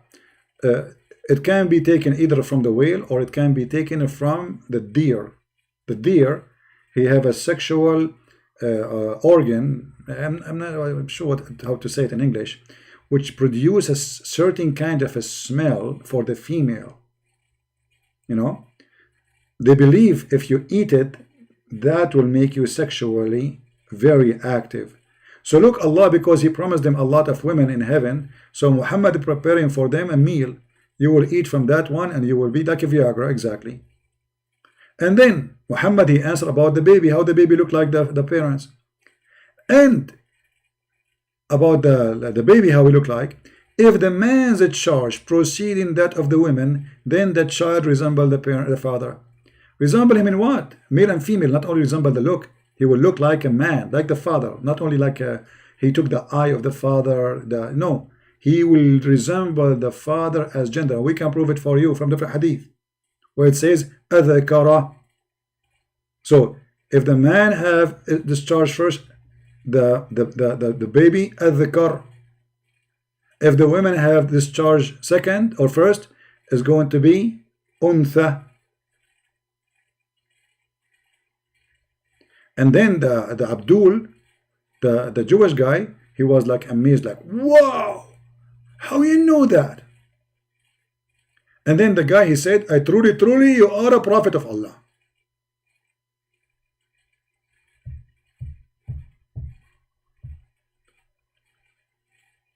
We have 527 people here. Don't forget to give us a like if you like what we do. Don't forget to subscribe. tomorrow morning we will be in the other channel, which is called The Quality of Life, and we will answer somebody speak about faith in the Bible. So we will answer about that topic. So it's going to be a kind of speaking about destiny and fate, etc. Again, we did that last time.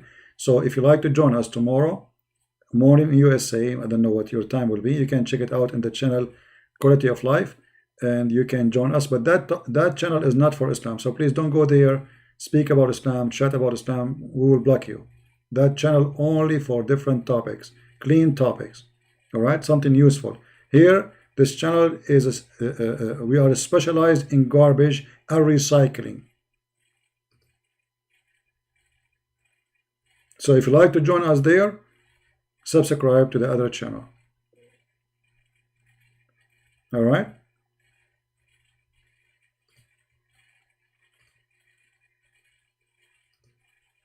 Any Abdul?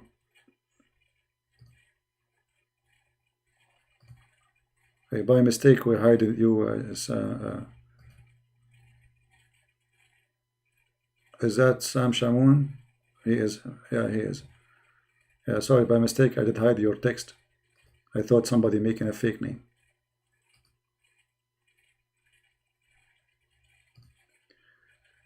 Any Muhammadan?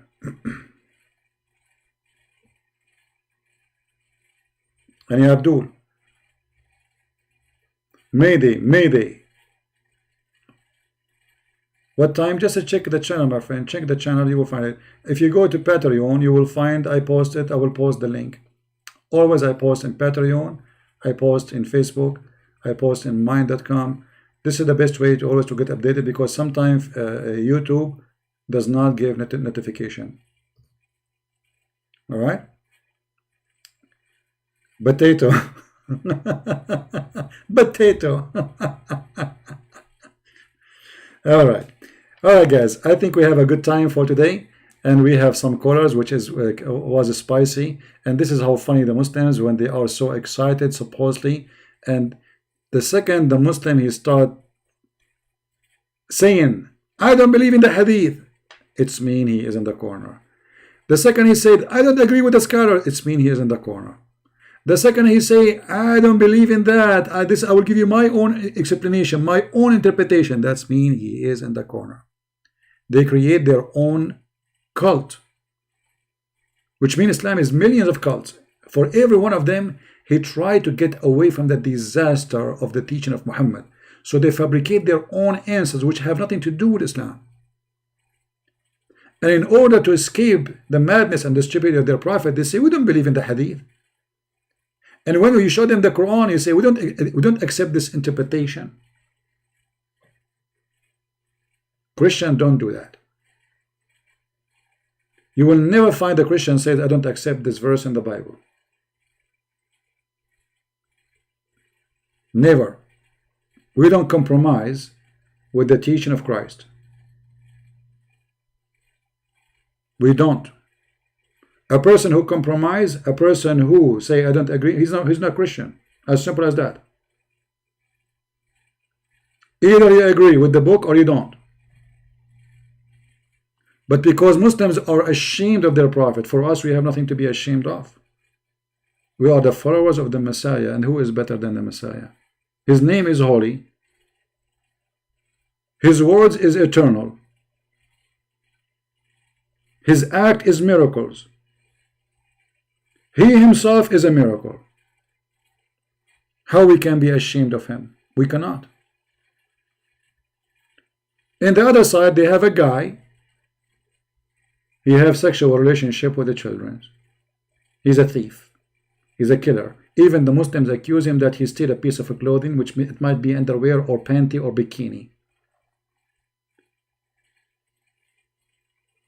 He fornicate with his own son's wife. He flirt with her when she is married. He forced his son to divorce the women so he can have her.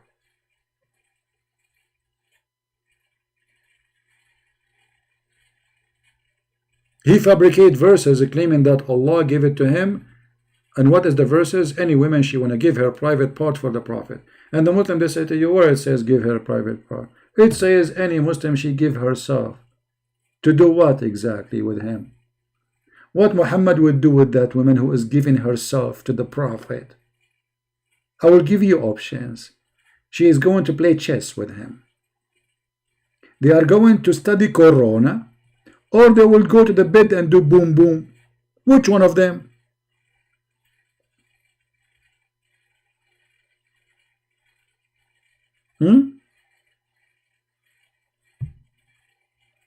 Which one?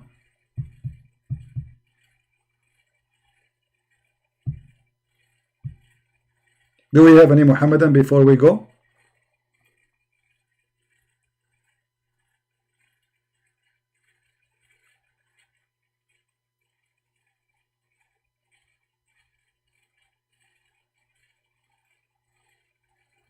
I don't know what happened to this proud Muslim. Let me call him back just to say hello, just to be sure he's okay.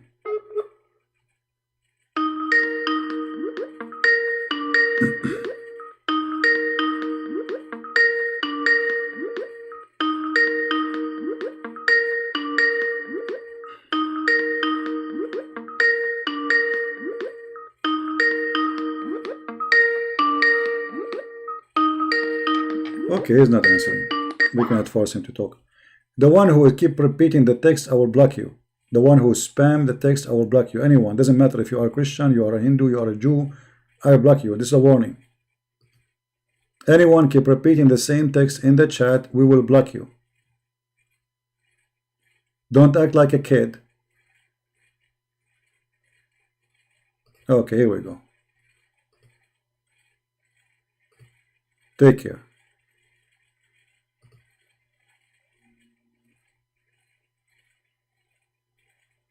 Hello? Hello? Yes, my friend. Why you hang up? Where do you go? What happened? It was an accident. Accident. I hope you are okay. Is your finger is okay? Alright. Are you gonna listen to the hadith? Which hadith? Give me the hadith. Go ahead. What? Alright, wait, hold on 1 second. I'm trying to find the number real quick. Yeah, on Sahih Muslim 2024 and 25. The Prophet, he said that that you should drink while you're down instead of standing up. That's proven to have benefits. Okay. What benefit? What is benefit? What do you mean? It's been proven. Proven what? It's like healthier, better. I mean, you can't deny that. So this is because it's healthier, or because it's something else? It's healthier. Where do you get the reference that this is because of health issue? I sent you the link real quick. No problem, but it doesn't say what you are saying. Does it say it's healthier? Read the hadith for me. No. Alright, 1 second. Remember, you are the one who chose the hadith, so I'm going to show you what the hadith is saying, right? Yeah.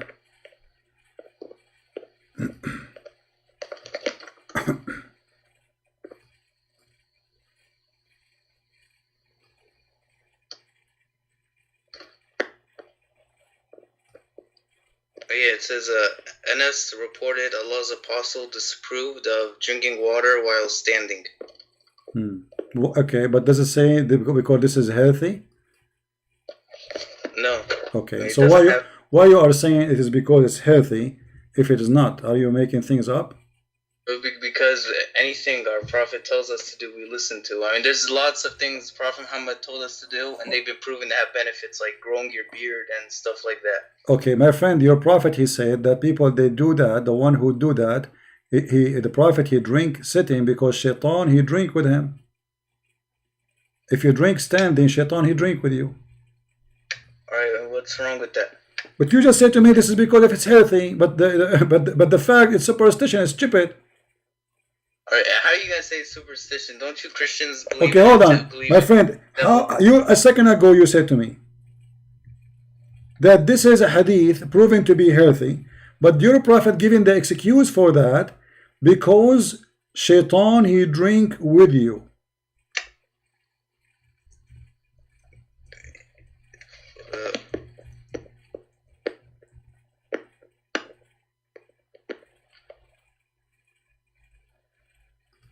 So is it because it's healthy, or because Muhammad is afraid that if he do it this way, standing, Shaitan, he will drink with him?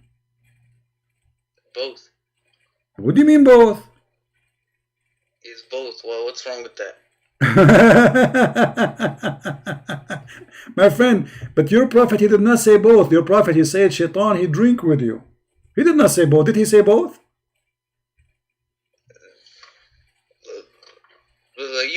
Almost everything in Islam that we do, almost everything has benefits, like fasting and my stuff. friend, everything have a. Why you are changing the topic? Why change topic?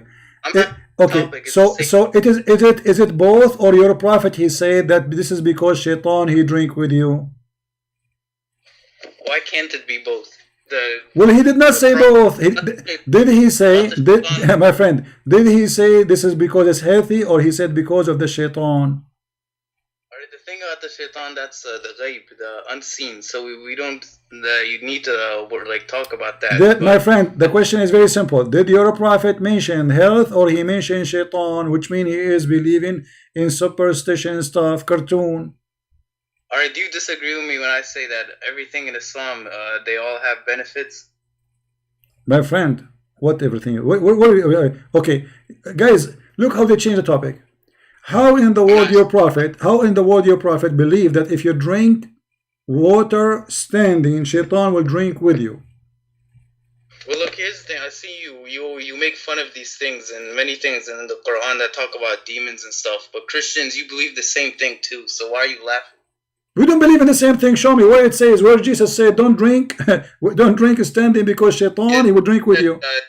Satan tempted Jesus for 40 days or something like that. But okay, Shaitan, he tried. When he said tempted, he said, Jesus, do this. Can you do this? Jesus did not do what Shaitan he wants. So this is not really a temptation for Jesus. It's a try of temptation. But you're a prophet, and I want to show you the hadith. Did your prophet say, and he agree, that Shaitan, he command him, and he take command from Shaitan? That's not true. Okay, let's see if it's true or not. I will put the hadith for you on the screen, and you tell me if it's true or not. Alright.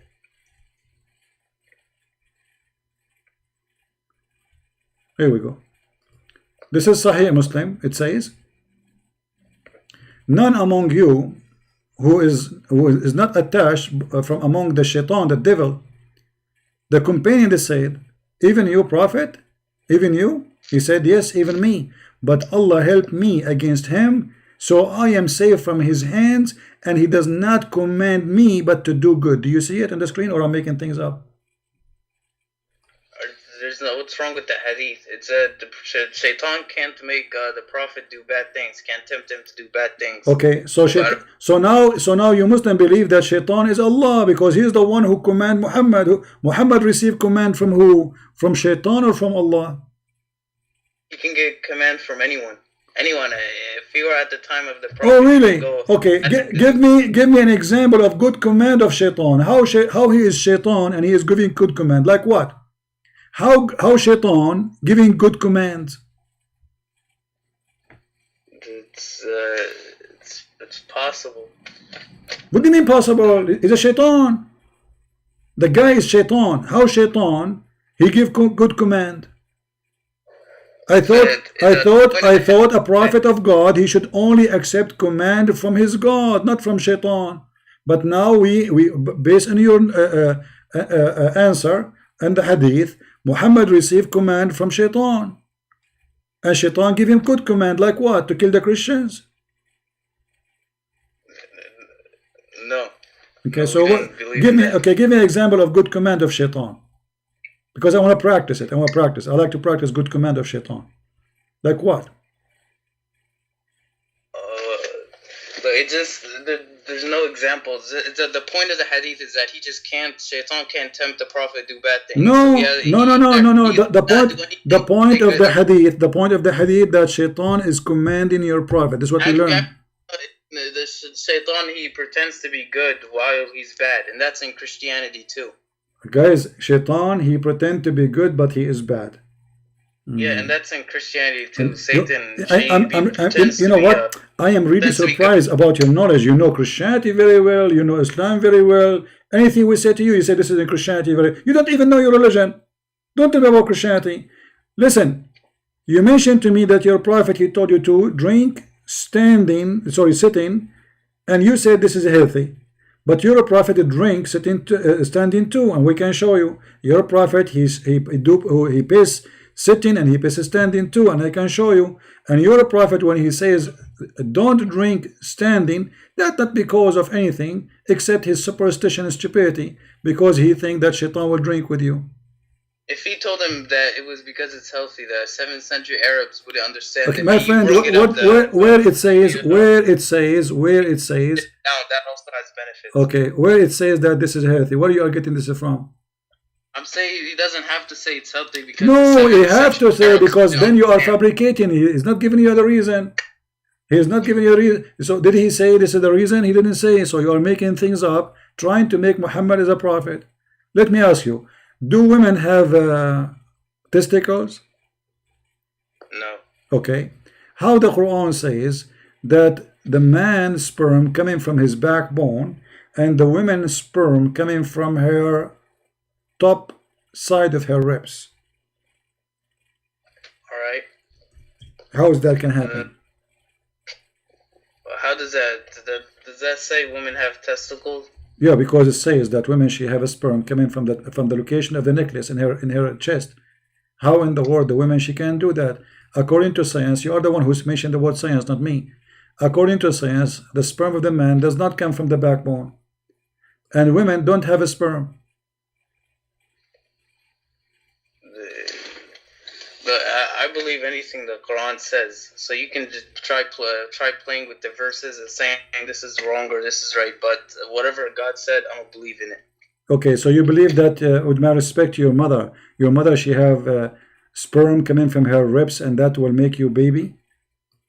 You believe in that? How does that mean that she has testicles? Well, how the sperm will? Okay, who is going to make the sperm? Her breast? Where the sperm will come from? You tell me. Testicles is the one who make things happen. There's special organs, the testicles and beside them make this process happen for the man. The man only have a sperm, women don't have a sperm. This is number one. And the man's sperm is not coming from a bone. The Quran is wrong. And women have no sperm, but the Quran claims that both men and women have a sperm, and the sperm of the women came in her ribs. Do you believe in that? All right. Would Muhammad not have known that? I mean, would he not have known that at his time? What does time? So, but your prophet claiming that he received this is from Quran, from Allah. So if this is stupid, that means Muhammad is a liar.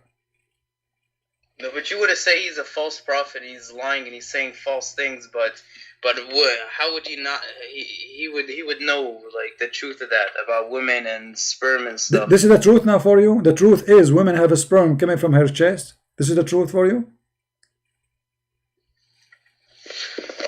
Well, I never read that verse, but if the Quran says something, then it's true. So whatever the Quran says, the Quran says something is true. Okay, so women now, according to you, just because the Quran says so, women they have sperm, and the sperm is coming from the location of the necklace in her chest.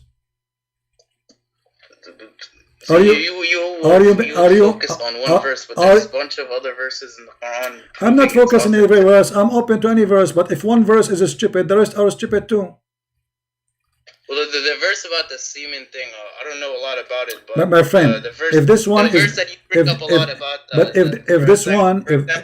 okay, hold on. If this one, that's one I can respond to, and which one you can respond to? Which one? What? Which one you can respond to?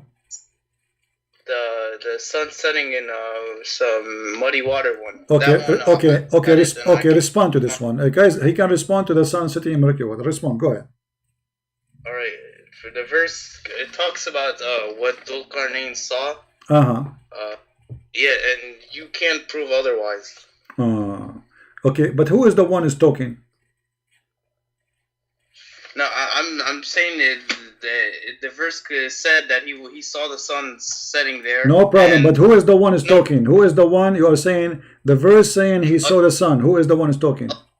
Allah. Okay, guys, if Allah he said that Alexander the Great he saw the sun sitting in murky water, That's mean Allah believed that Alexander the Great, this is what he saw, correct?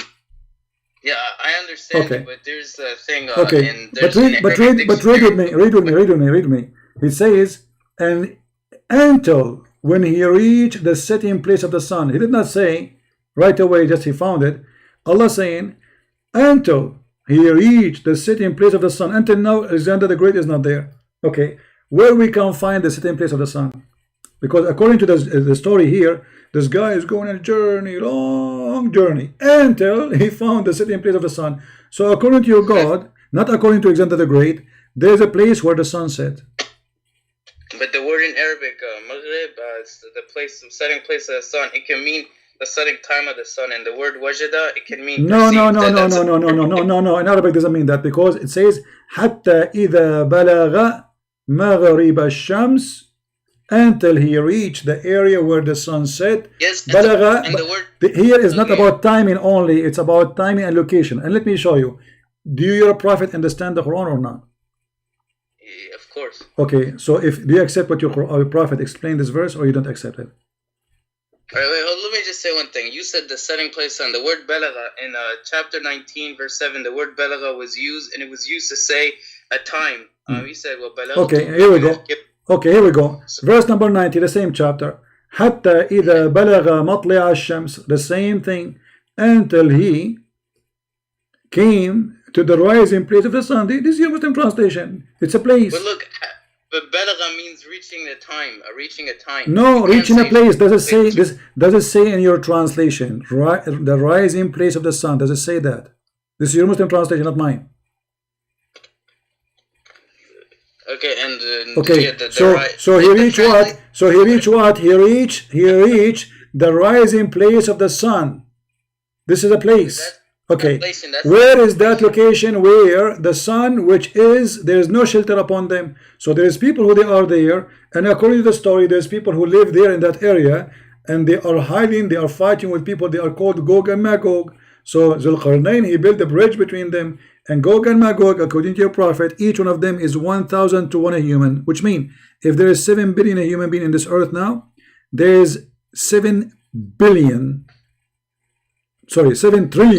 Gog and Magog. Where we can find those 7 trillion? Behind the bridge or behind the dam. Is that a thing? Where somewhere? Where? No, where? Okay, hold on. Okay, I say to you, do you agree with your prophet explaining the verse, or you don't? But why are you changing topics? I'm not changing topic. We're talking about Maghrib al-Shams. Do you agree with your prophet? Explain. Do you agree with your prophet explaining how, where he found us?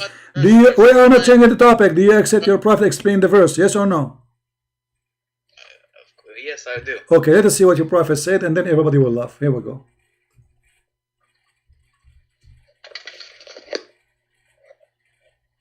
Here we go. Your prophet said, I was sitting behind the Messenger of Allah, SAW, shortwave FM radio, who was riding a donkey while the sun was setting. He asked, do you know where this set?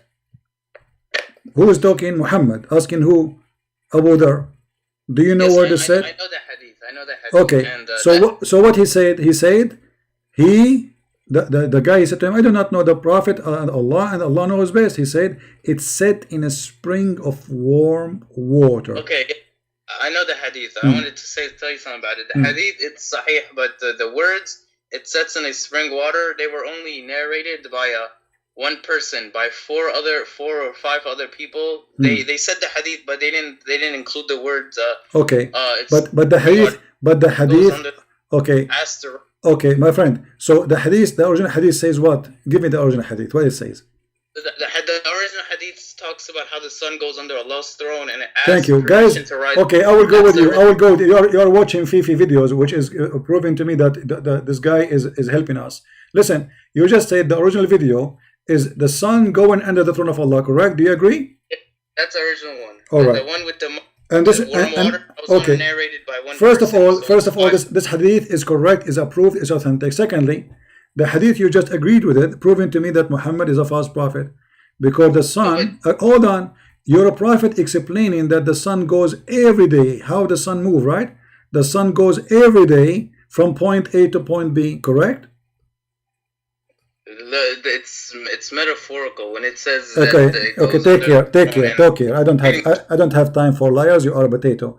You're a what metaphorical? Your prophet was sitting in the donkey. He saw the sun setting. He said, do you know where the sun set? Do you know where it goes? This is metaphorical now. Aren't you people ashamed?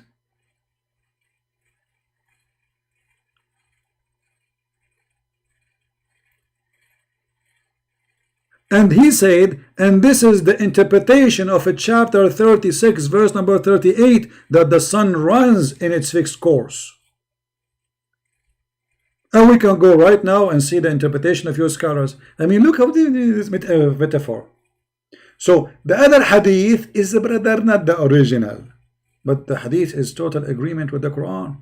And the Quran say clearly, until he arrived to the sunset place, he found it. He didn't say he thought.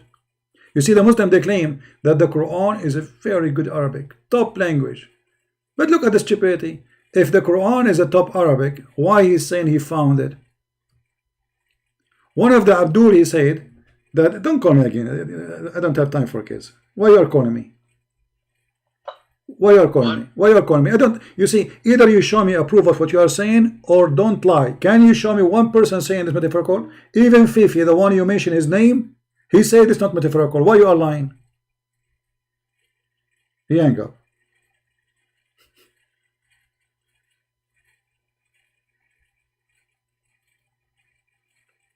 Anything is embarrassing, it's metaphorical. You have to show me that this is metaphorical. Do you have any reference for that? Not a single Muslim agree with this. So anything looks stupid, they will say it is metaphorical, or they will reject the hadith. Anything is stupid, we will play with it. For it is a shameful hadith. The Prophet being stupid, as simple as that.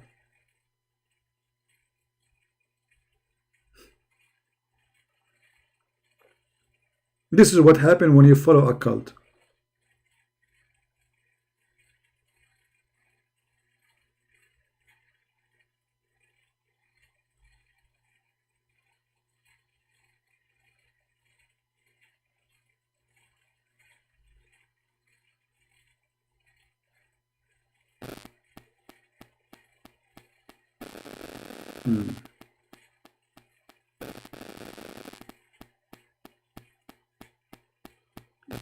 Any Abdul?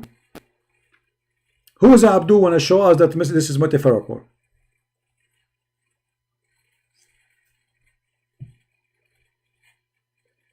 Where Muhammad, he said that the sun goes every day. Who want to show us that?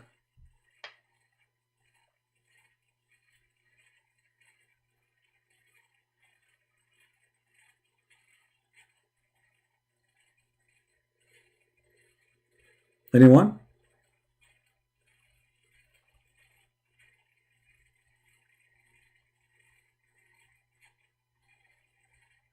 Who want to show us that this is metaphorical? So you make things up just to escape the humiliation.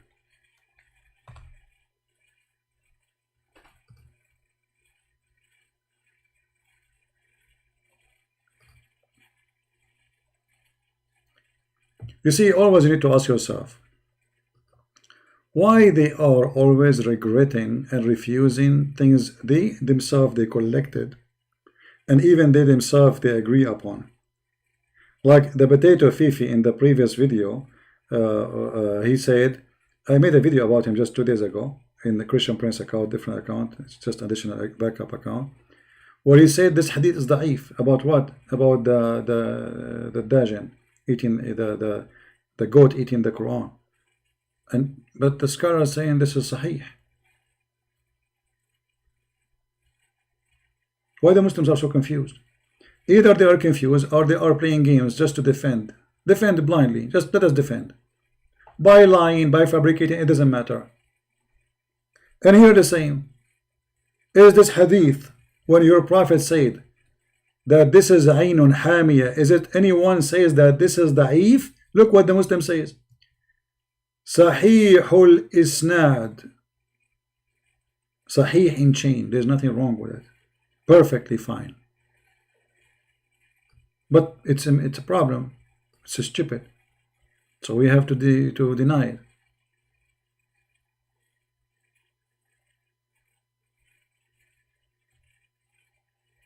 Right?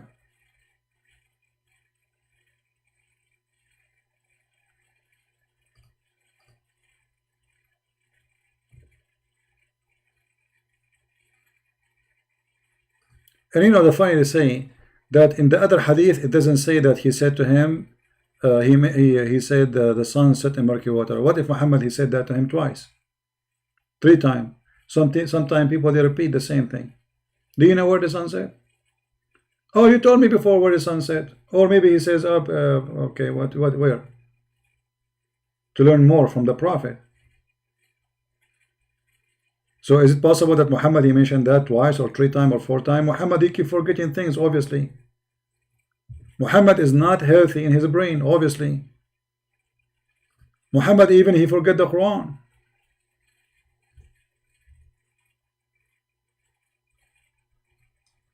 Which against the Quran verses where Allah he says to Muhammad, we are going to recite your Quran and you will never forget. If Muhammad forget Quran, he will not forget that he mentioned to this person before where the sun set. So now he is repeating again.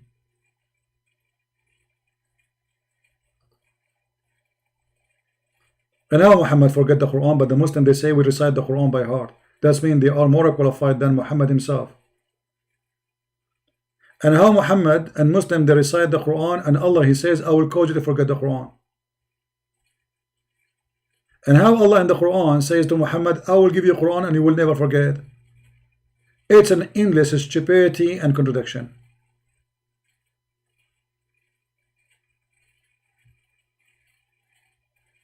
And look what Muhammad, look what he said, which I was caused to forget. Okay, who caused you to forget? Shaitan. If you ask the Muslims, who is the one who caused you to forget the Quran? The answer? Shaitan. So Muhammad is under the command of Shaitan.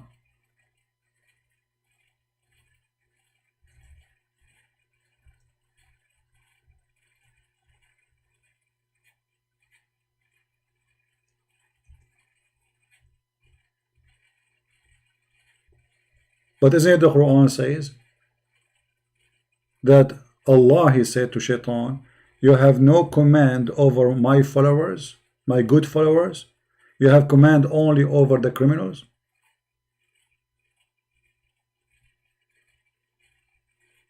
Huh?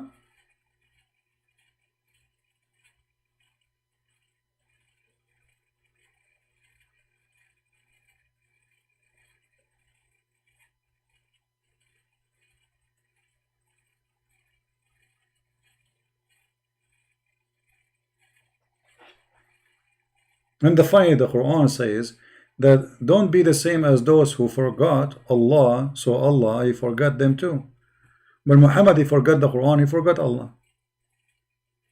Because this is the most priceless word ever he learned in his life. How you forget this? It is more important things to remember.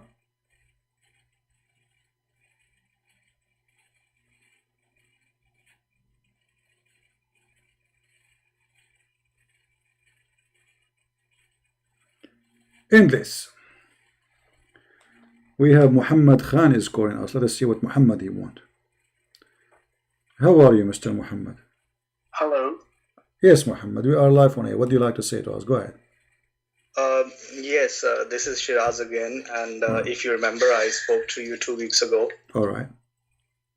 Yeah, I spoke to you last time. You hung up on me, and I didn't actually misbehave with you, but I don't know why you. Because obviously you are wasting my time. I hang up on people when I lose my patience with them.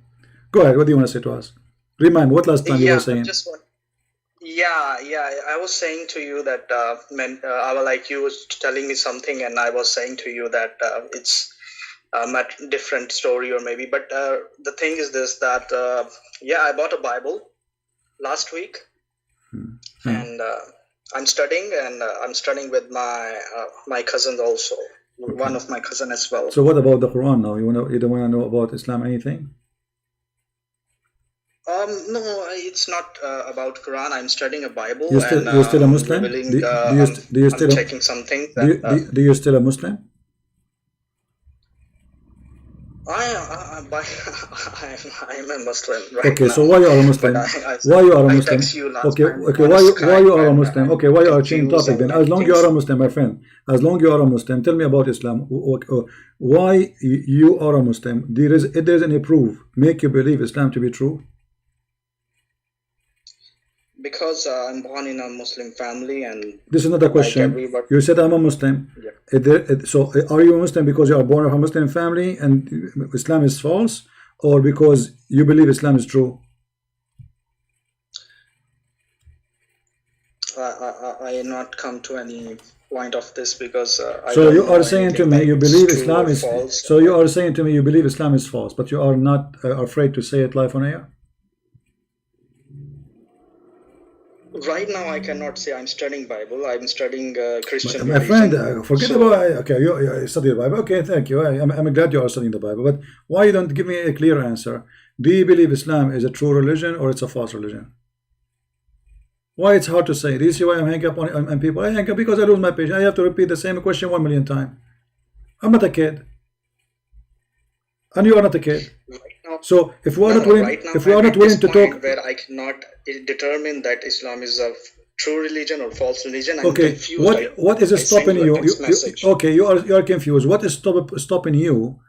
What is like, you know, when I say I'm not sure I should do it or not? Okay, what is making you not sure?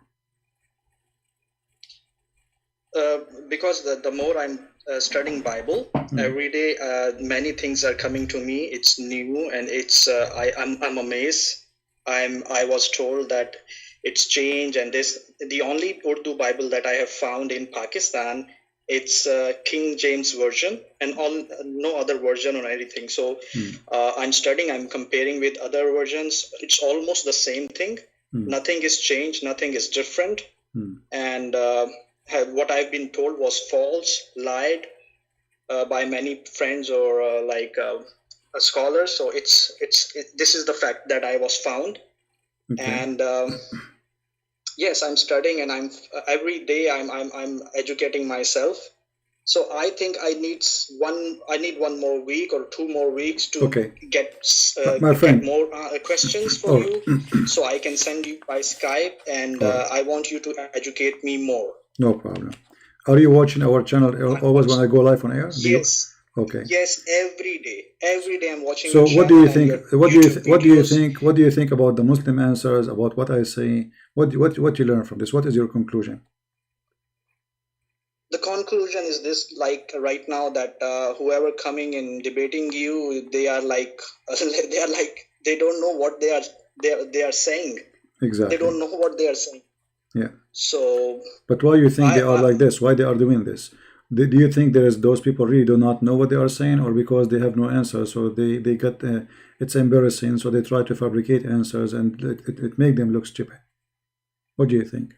I think it's 50-50, because as being a Pakistani Muslim, and what I've been told from all of my life, like 50% of this, that all Christians, they are saying it's totally false. Bible has been corrupted and changed, and they are telling wrong things. And the second thing is that we have been told, we are the superior one, and all the other Christians and Hindus and other people, they are like insects, or like not the same people. Yeah, they are animals.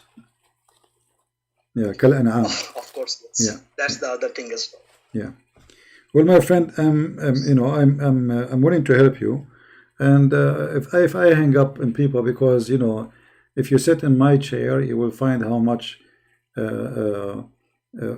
like it is really too much stress, because I hate stupidity. You know what? I hate it. So there's one thing in life I hate. I will never hate Muslims. I will never hate people. I will never hate a human being. But I hate stupidity. Yeah. Stupidity is the biggest disease in this earth, which is more dangerous than this Quran virus, Corona. So they call me, and I cannot find one person is mature to talk to me. I mean, is it really possible that in this earth there is not a single Muslim is mature? If you see all the videos, the Muslims, when they try to refute us, it is hilarious. It's a comedy, it's a joke. And always, oh, this hadith is weak. Oh, let me tell you, this hadith is narrated by this guy, and this guy narrated by this guy, and this guy, but this guy is not equal to that guy. I mean, they try to find any solution. It is very, very, very silly. And how in the world a human being can accept this? How in the world a human being can believe in the book is called Quran? I like to respond. Yeah, the problem is this, that in Pakistan, that if you question anything and if you ask anything from your scholars or from your mullah or like a local cleric or anybody, if they are unable to answer, they always try to make it negative way, try to take a negative part out of it, that you're trying to be a mushrik, you're trying to be a kuffar, like you cannot say like this, you cannot question like this. So if we people don't question, how do we learn, how do we know? So if we come to your channel and if we watch your videos, and then it's totally opposite, like, oh, this is something new to me. So this is the problem. Well, the problem is, my friend, we need more education, and knowledge is the good weapon, the armor of a human being. Today people are dying because they cannot fight a virus, but the virus is very weak. But it's obviously a human is weaker. Why? Because we are short of knowledge. So knowledge, the Bible says, my people have been destroyed because of the lack of their knowledge, because of their ignorance. So ignorance is a disaster. It is the biggest illness, and a human being, sadly, is swimming in his ignorance. People like you are from Pakistan, a poor person who worked all his life, hardly he can save $4,000, which is a lot of money for him. Then he spend $10,000 to do Hajj in Saudi Arabia. So he make the Saudi rich and he go back poor. Why? Because he want to go and kiss a black stone, and this black stone, by kissing it or touching it, it's forgive and erase his sin. I mean, this is ignorance. Imagine how much money those poor Muslims are wasting. They can build schools, they can build universities, they can build laboratories, they can build manufacturers, they can create jobs, they can open the eyes of the women, they can educate themselves. The money is gone to go around a stupid stone and kissing a stone. And then they build high building, they call it mosque, and the menorah is so high, it costs a lot of money. But yet the poor guy, he don't even have a roof for his own children, and he give from his pocket because he want to satisfy Allah. If he don't give donation, Allah will punish him. So he have to give donation. This is the disaster, ignorance. I agree. I was just listening. So, A guy is a Trump. They have Corona. Trump today, as we speak, he is giving assistance to Yemen. But Yemen, they say death to America. Death to the Jews, death to the Christians. But even the Yemen is getting the assistance from America. Even Saudi Arabia, the most rich Islamic country, they have an assistant donation come from USA every year. Egypt, Syria, Turkey. I mean, all of them. But they have a lot of money to spend in the cult of Islam. But when it's come to science, education, they have no money.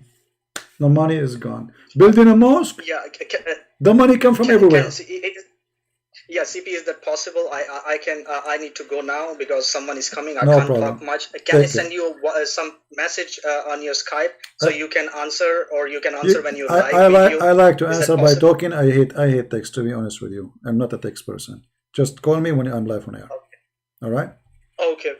I will definitely do this. Okay, Thank you very much. Take for your care. time. Bye-bye. Thank you. Bye. You know, the Mohammedan, they collected $100 million to build a mosque in New York, in Manhattan. $100 million to build a mosque, and people are dying in Somalia. Why you have to build the mosque in the most expensive area in USA? Because it's a show off. They want to build the mosque there so everybody will see it. $100 million to build a building, small tiny building. It's not a big, by the way. The price is not expensive because this is New York. So they have all this money to build a little tiny mosque, and nobody will go there, but they don't have money to the Somalian dying. And then they make program on TV. They say the Christians are feeding the Muslims and they convert them to Islam by giving them food. Every single TV station run by Muslim, they claim the same claim, that Muslims are leaving Islam because the Christians are feeding them. Okay, hold on. Let us say, for the sake of argument, this is why you don't feed them. How come you have all the money for terrorism, which costs billions of dollars? How come you have the money, Saudi Arabia attacking Yemen, killing millions of Yemeni, and Yemeni killing millions of people around them? You have money for war, but you don't have money for peace. Because this is a disgusting cult. Wherever Islam goes, peace run away. The only reason, by the way, Islamic countries are not killing each other right now in a massive size, it's America and the West. Take America away, you will see the Iranian Muslims and the Saudi and the Kuwaiti and the Bahraini and Qatari and Yemeni and blah blah blah and blah blah blah blah. They will eat each other alive. The only one is stopping them from eating each other is USA. This is the truth.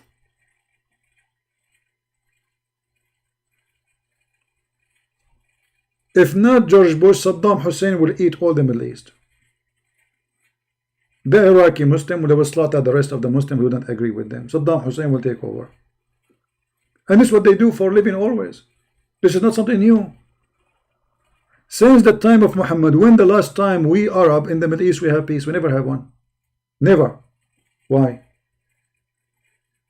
Did you ask yourself why? Forget about Israel. Israel is a country exists like 60 years ago. What about before? Never. Never have peace. They cannot live in peace. Peace is their enemy.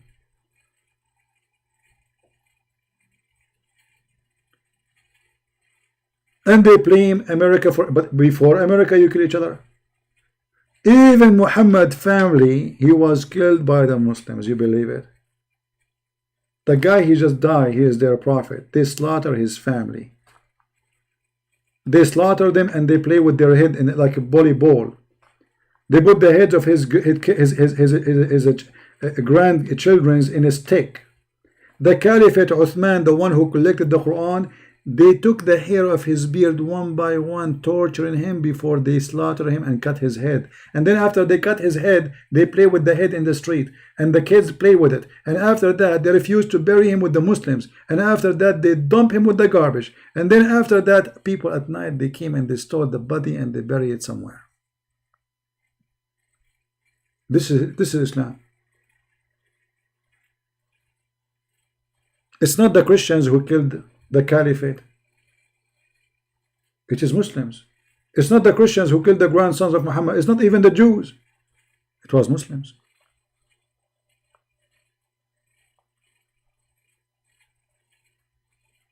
And they have the same lifestyle still exists. Emirat is Emirat because of USA. The second USA says we take our protection, Iran will eat them in one day. Overnight. The Shia, I believe the Sunni are kuffar. The Sunni believe the Shia are kuffar. They should be slaughtered. And the only reason they are not killing each other because America.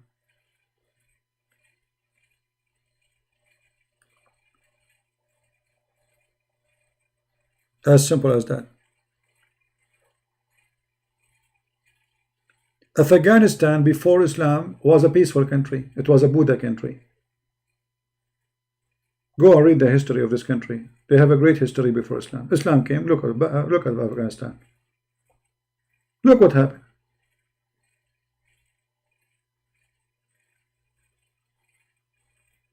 Indian are the very, very old ancient nations with a lot of culture and knowledge. And look, Islam came and look at Pakistan.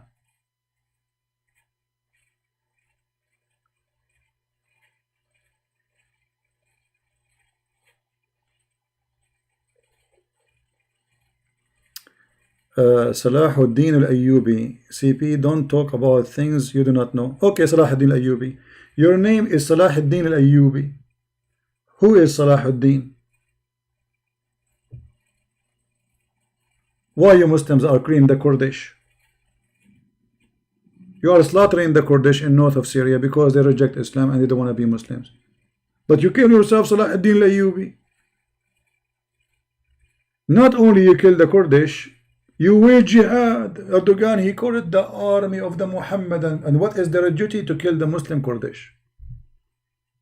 Don't talk about something you do not know.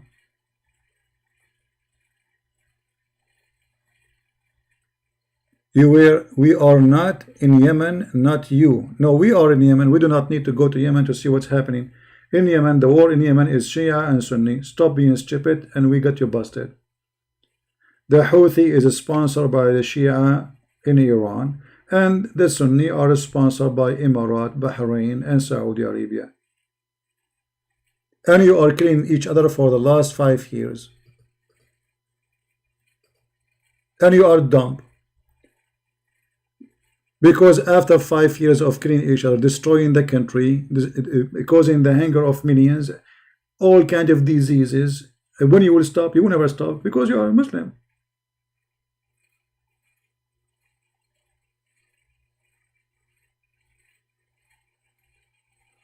Salahuddin al-Ayyubi was a hero. Salahuddin al-Ayyubi is a scumbag. He raped Muslims, he kidnapped their women, he took them, he tortured the Arab. We know who Salahuddin al-Ayyubi.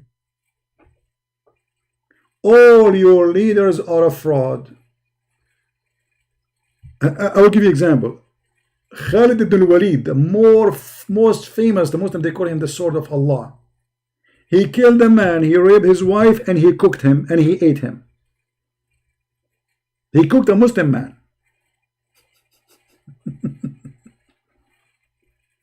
All of you are a fraud.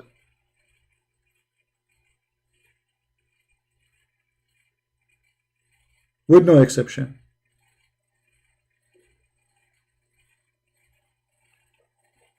And this is why the Muslim today, they are desperate to flee to Europe because they cannot find a good living in their countries. Everything is a fraud there. The police is a fraud, the judge is a fraud, the sheikh is a fraud, the prince is a fraud, the king is a fraud, the president is everything is a fraud. The grocery store is a fraud.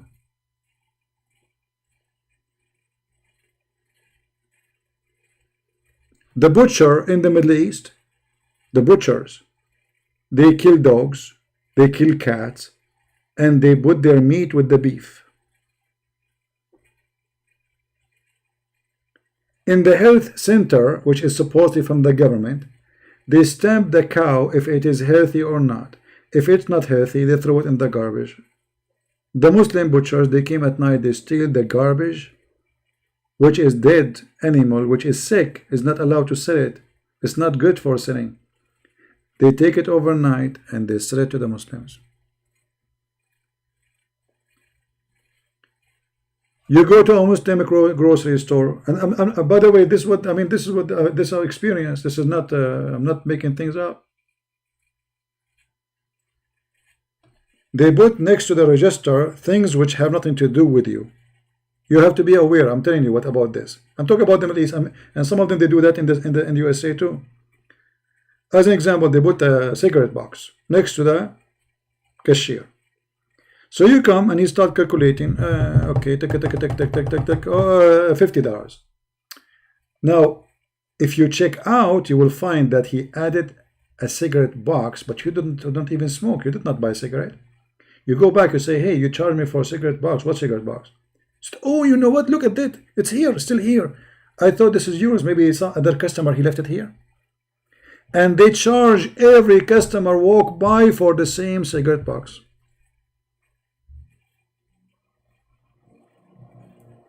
But when it's come to the prayer time, everybody want to pray on time. The beard is long. Holiness. We are holy. When it's come to the beer time, everybody drink beer.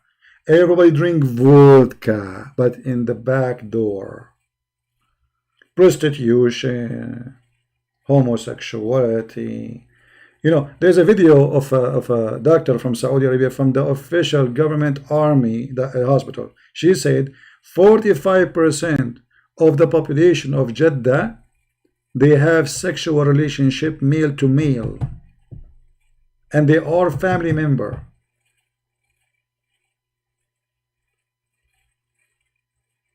Go watch the video. I'm just trying to remember the percentage. I think she said 45. Have you ever heard of 45? This is a huge, this is almost the half of population. What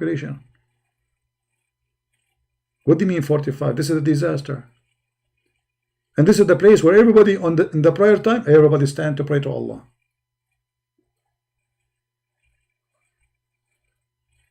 And we are reporting facts. We are not making accusation. And the reason for that, when you are living in a taboo, then you do not know the person. You do not know really his reality is. Give him a freedom, then you will know if he is really want to pray or not. So they force people. And, you know, like somebody asked me why in the Middle East there's a huge number of homosexuality and lesbian. Very simple. A girl, she cannot go and see a boy. She cannot even have a coffee with him. So what she do? The only one who can come and sit in her place with her in her room is her friend who is a female, or her cousin. Oh, mom, can she sleep with me in there? She's a girl. Okay, she's okay because she's a girl. It's okay, no problem. And no, those girls, they are teenage, and they have hormone, and they start doing things which is not supposed to happen. Same for the male. The male, he cannot go and see a female. Who can go and visit him in his room? His cousin or his friend who is a male like him. And they have needs, and they have sexual needs. And this is why homosexuality in the Middle East is so huge. Scary. But if you speak to them, they will say about the West, the evil West, the homosexuality in the West, and supposedly the West is ugly, but go and see what they have there. Drugs, prostitution, you name it. But nobody beat them with speaking about holiness. Everybody there is holy. Muhammad himself, he went to his own son and he flirted with the wife in her house when she is married to his own son. So what do you expect?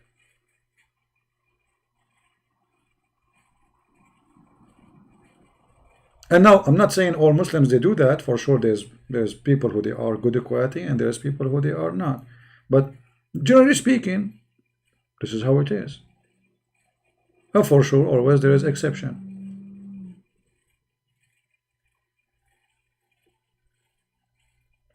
They say something, and they do something. You know, prostitution in the West, brother, go to Egypt. There's an actor, his name is Adil Imam.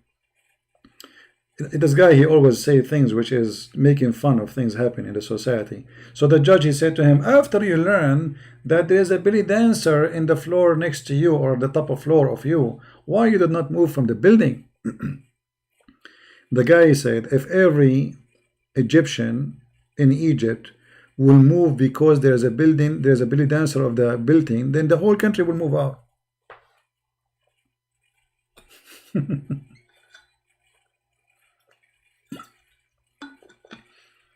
They go crazy because a church is built in a village, but nobody go crazy for the nightclubs open 24 hours, 7 days a week, belly dancing, drinking, prostitution, drugs, open wide.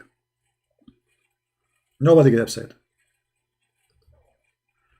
Actually, in those Islamic countries, they do things which you will not even believe it. You will not believe it.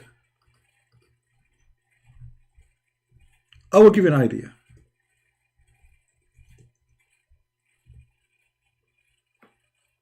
The most aggressive Muslims in the Middle East, they are the Egyptian Muslims, like Mimi Hijab.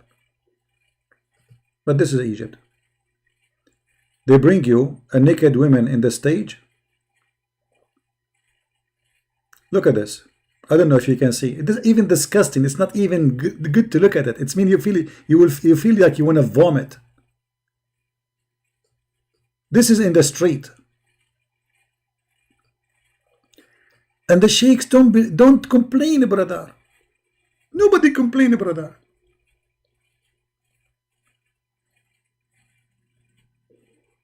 But if somebody says something, he want to open a church. If you want to open a church in Egypt, it's going to take you 20-25 years to get a license. They make it impossible. They heard that there is a group of Christians praying in a house. The Muslims, they surround it and they start throwing rocks and they set fire in the house and almost everybody get killed. And then there is a woman, I think, get killed in this incident. But look at this. This is Egypt. Let me show you. I'm trying to show you. All of this is, I guess I'm searching for the wrong name.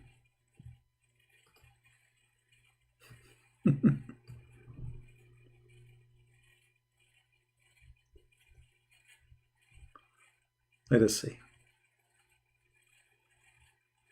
Look at this. Do you see this? This is Egypt. This is Egypt. Look at this. Do you see this?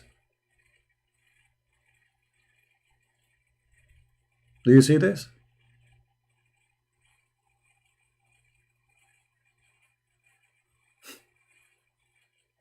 This is in the street. This is not in a private place. In the street. They make decoration. They put rags in the street. And then people, they gather and look what they bring. Look at this. In the street. But the second you speak about religion, all of them, they are very religious. Forget about Egypt. What about the rest? Is the rest is better? No. Look at this. Those are not Egyptian. Those are the Arab. The Egyptian are African. Look how the Arab look. They bring women, and those women, they shake their bum. They sleep in the floor, in the top of each other, doing homosexual act. And nobody complain. Look at this. Look how beautiful, brother. Praise be to Allah. Very Islamic, brother. I mean, can you do this? Can you? You cannot. Can you do this, brother? For sure you cannot. Or what about this? Can you? Or what about this?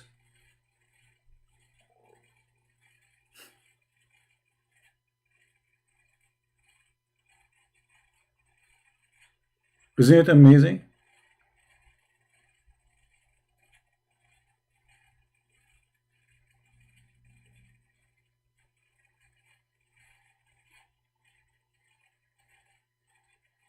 But look at this guy, where his look at his eyes, where his eyes is. Do you see where his eyes? His eyes in her bum, and he is saying praise be to Allah. Thank you, Allah. Alhamdulillah. Look at this. Very, very conservative countries, brother. Very conservative. They are very conservative. Look, and look what they do. I mean, they do things you will not believe it.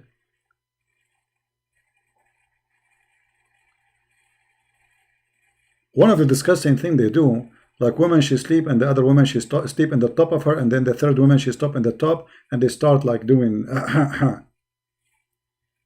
praise be to Allah. I believe in Allah now. I mean, look at this. Endless videos. Endless. They report my videos, but nobody report those videos. They will never report them. Are you kidding me? Look. How many view for this video? 3.9 million Muslim. How many? 3.9 million Muslim. Not a single one reported video, but my video they reported. My video is dangerous. This video is not dangerous. This video is halal. It's fun, brother. You see, this is what I told you. This is what you do. You see what they do? Two women in the top of each other. This is in public. Two women in the top of each other.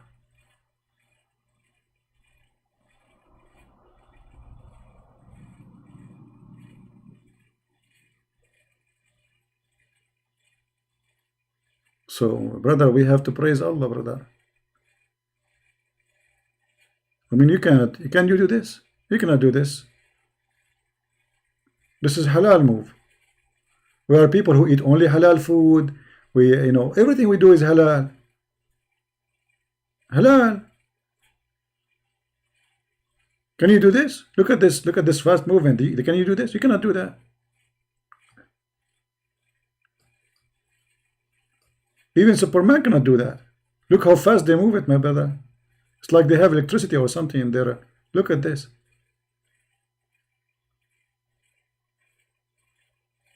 Alhamdulillah. Alhamdulillah, I'm a believer, brother. But a Christian making video proving Islam is wrong, the Muslims will report the video. They will go crazy.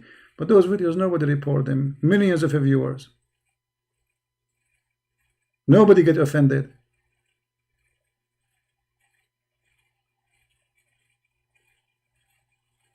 CP, do you watch those videos daily? My friend, not daily, to be honest with you. Depends when I am live, because I show people what you Muslim do.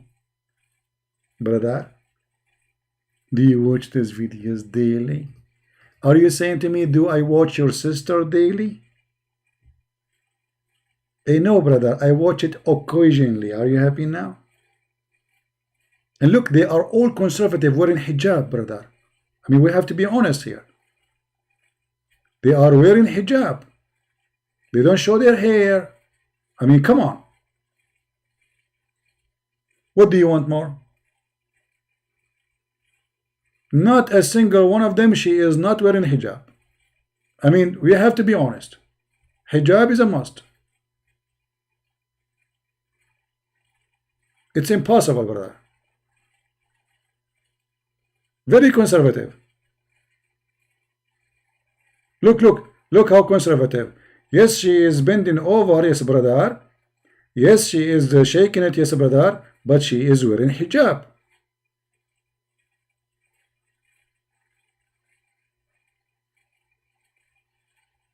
So we have to agree that this is very good society and everything is fine, and those Western are corrupt people. They have nightclub and they have boyfriend and girlfriend. In the Middle East we have Ma'laya.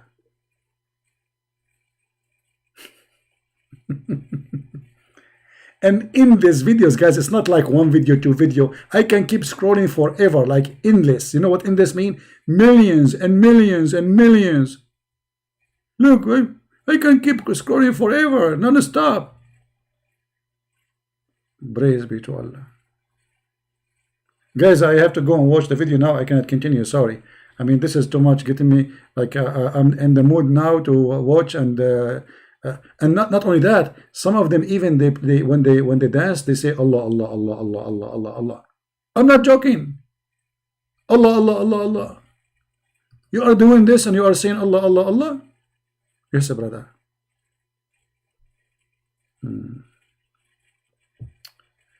Why women kiss the feet of Jesus? This is fetish for you? Because you are expert, my friend, in the fetish things. That's why you think it's fetish. Expert in the fetish. Following the fetish prophet. Just to show you how stupid you are. Women, she is kissing the feet of Jesus for she worship him. And you Muslim, you say to us, where Jesus, I am God. But a man and Muhammad kissing the belly of each other for what? Let me show you. As long you are talking about fetish. Expert in fetish. Obviously you watch a lot of porn, my friend. Huh? A woman, she kissed the feet of Jesus. The feet, you know what feet is? So she is worshipping him. But you're a prophet and a man getting naked, taking off their t-shirts, kissing each other in their belly side, down their belly. For what reason, brother? Brother, why? You tell me, brother. Why a man? Look. The brother, the prophet came, he poked the man under his ribs with a stick. The man, he said, let me retaliate for you, prophet. And then he said, he took retaliation. He said, you are wearing a shirt, but I am not. So now we have one man is half naked. The prophet said, then he raised his shirt. Like, what the heck? So now we have Muhammad is topless and the guy is topless, and then he raised his shirt and the man embraced him and began to kiss his side. Where? The fact in Arabic doesn't say his side, it says kashhahu, which means down his stomach, from his stomach and down. Have you ever heard of a man kissing a man? Why a man would kiss a man? You see, if a brother saw a brother, I understand. They hug each other, they kiss even each other in the cheek. But this is a guy, he's a prophet, and this is a guy, he's not even a family. And now where the kissing is happening, down their belly. And they are left in their t-shirts, and hey, prophet, you are wearing t-shirt, I'm not wearing t-shirt. I want to kiss you. And then when he started kissing him, he said to him, don't stop. This is how I like it. Then he said, brother, this is what I wanted. I swear by Allah, this is what I wanted. This is what I want. Don't stop. Right there, don't stop. And you are talking about fetish, you idiot. You're talking to Christian Prince. So you brought humiliation for your prophet when we were talking about something else. Good for you. I'm so proud of you. And now they will say to you, this is weak, brother. No, it's not weak. This is sahih.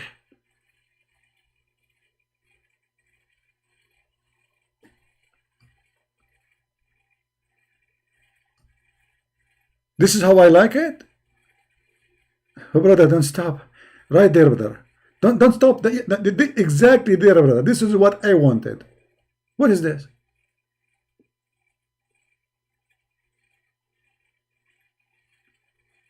And you are talking about fetish, my friend. Shame on you. Anyway, guys, I think we have enough for today. Don't forget to download this video because we will take it down very soon. And actually, all the previous videos in the last few days, we will take it down. So if you did not download them, please download them, for we are going to take them down. And tomorrow we will be in the Quality of Life, as you see the account there in front of you on the screen. So if you like to join us in the morning, Quality of Life M27 is going to be our next broadcast. So if you usually in the weekend I go there only. So if you don't see me in the weekend here, that's mean I am there. So you better subscribe. And remember, there we don't talk about Islam. There we don't talk about garbage. I mean, we have enough garbage of Muhammad here. So this one is the dirty channel. There is different story, different level of talk. So join us if you like to be with us. And I hope today we will learn something good.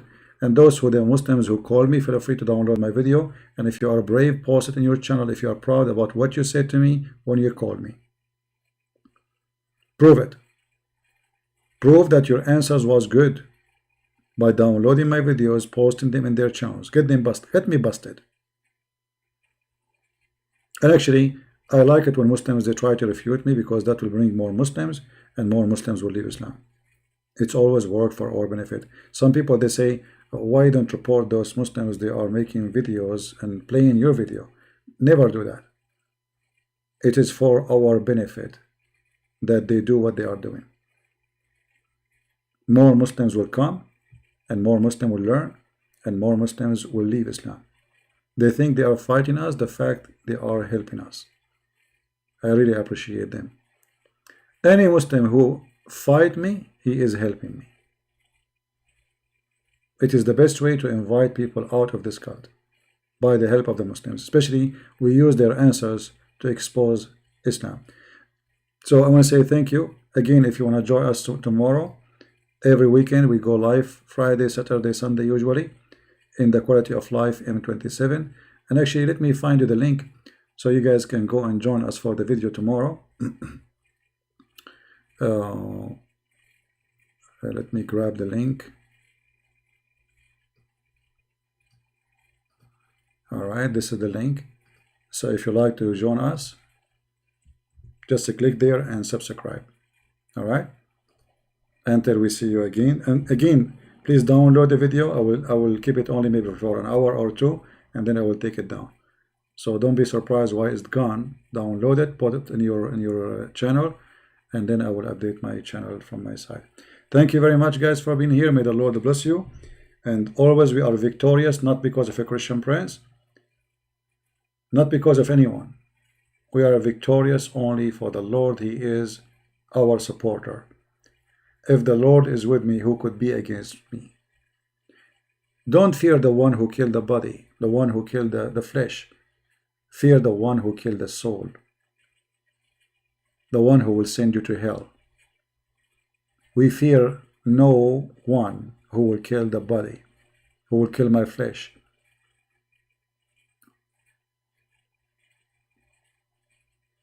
Always be victorious with him. And this is why they are losers. The more they defend, the more they help us. And the more we are in victory. And the more Muslims leave Islam. Thank you. May the Lord bless you. Until we see you soon again. Tomorrow, God is willing. Christ is Lord. And Islam is false. See ya.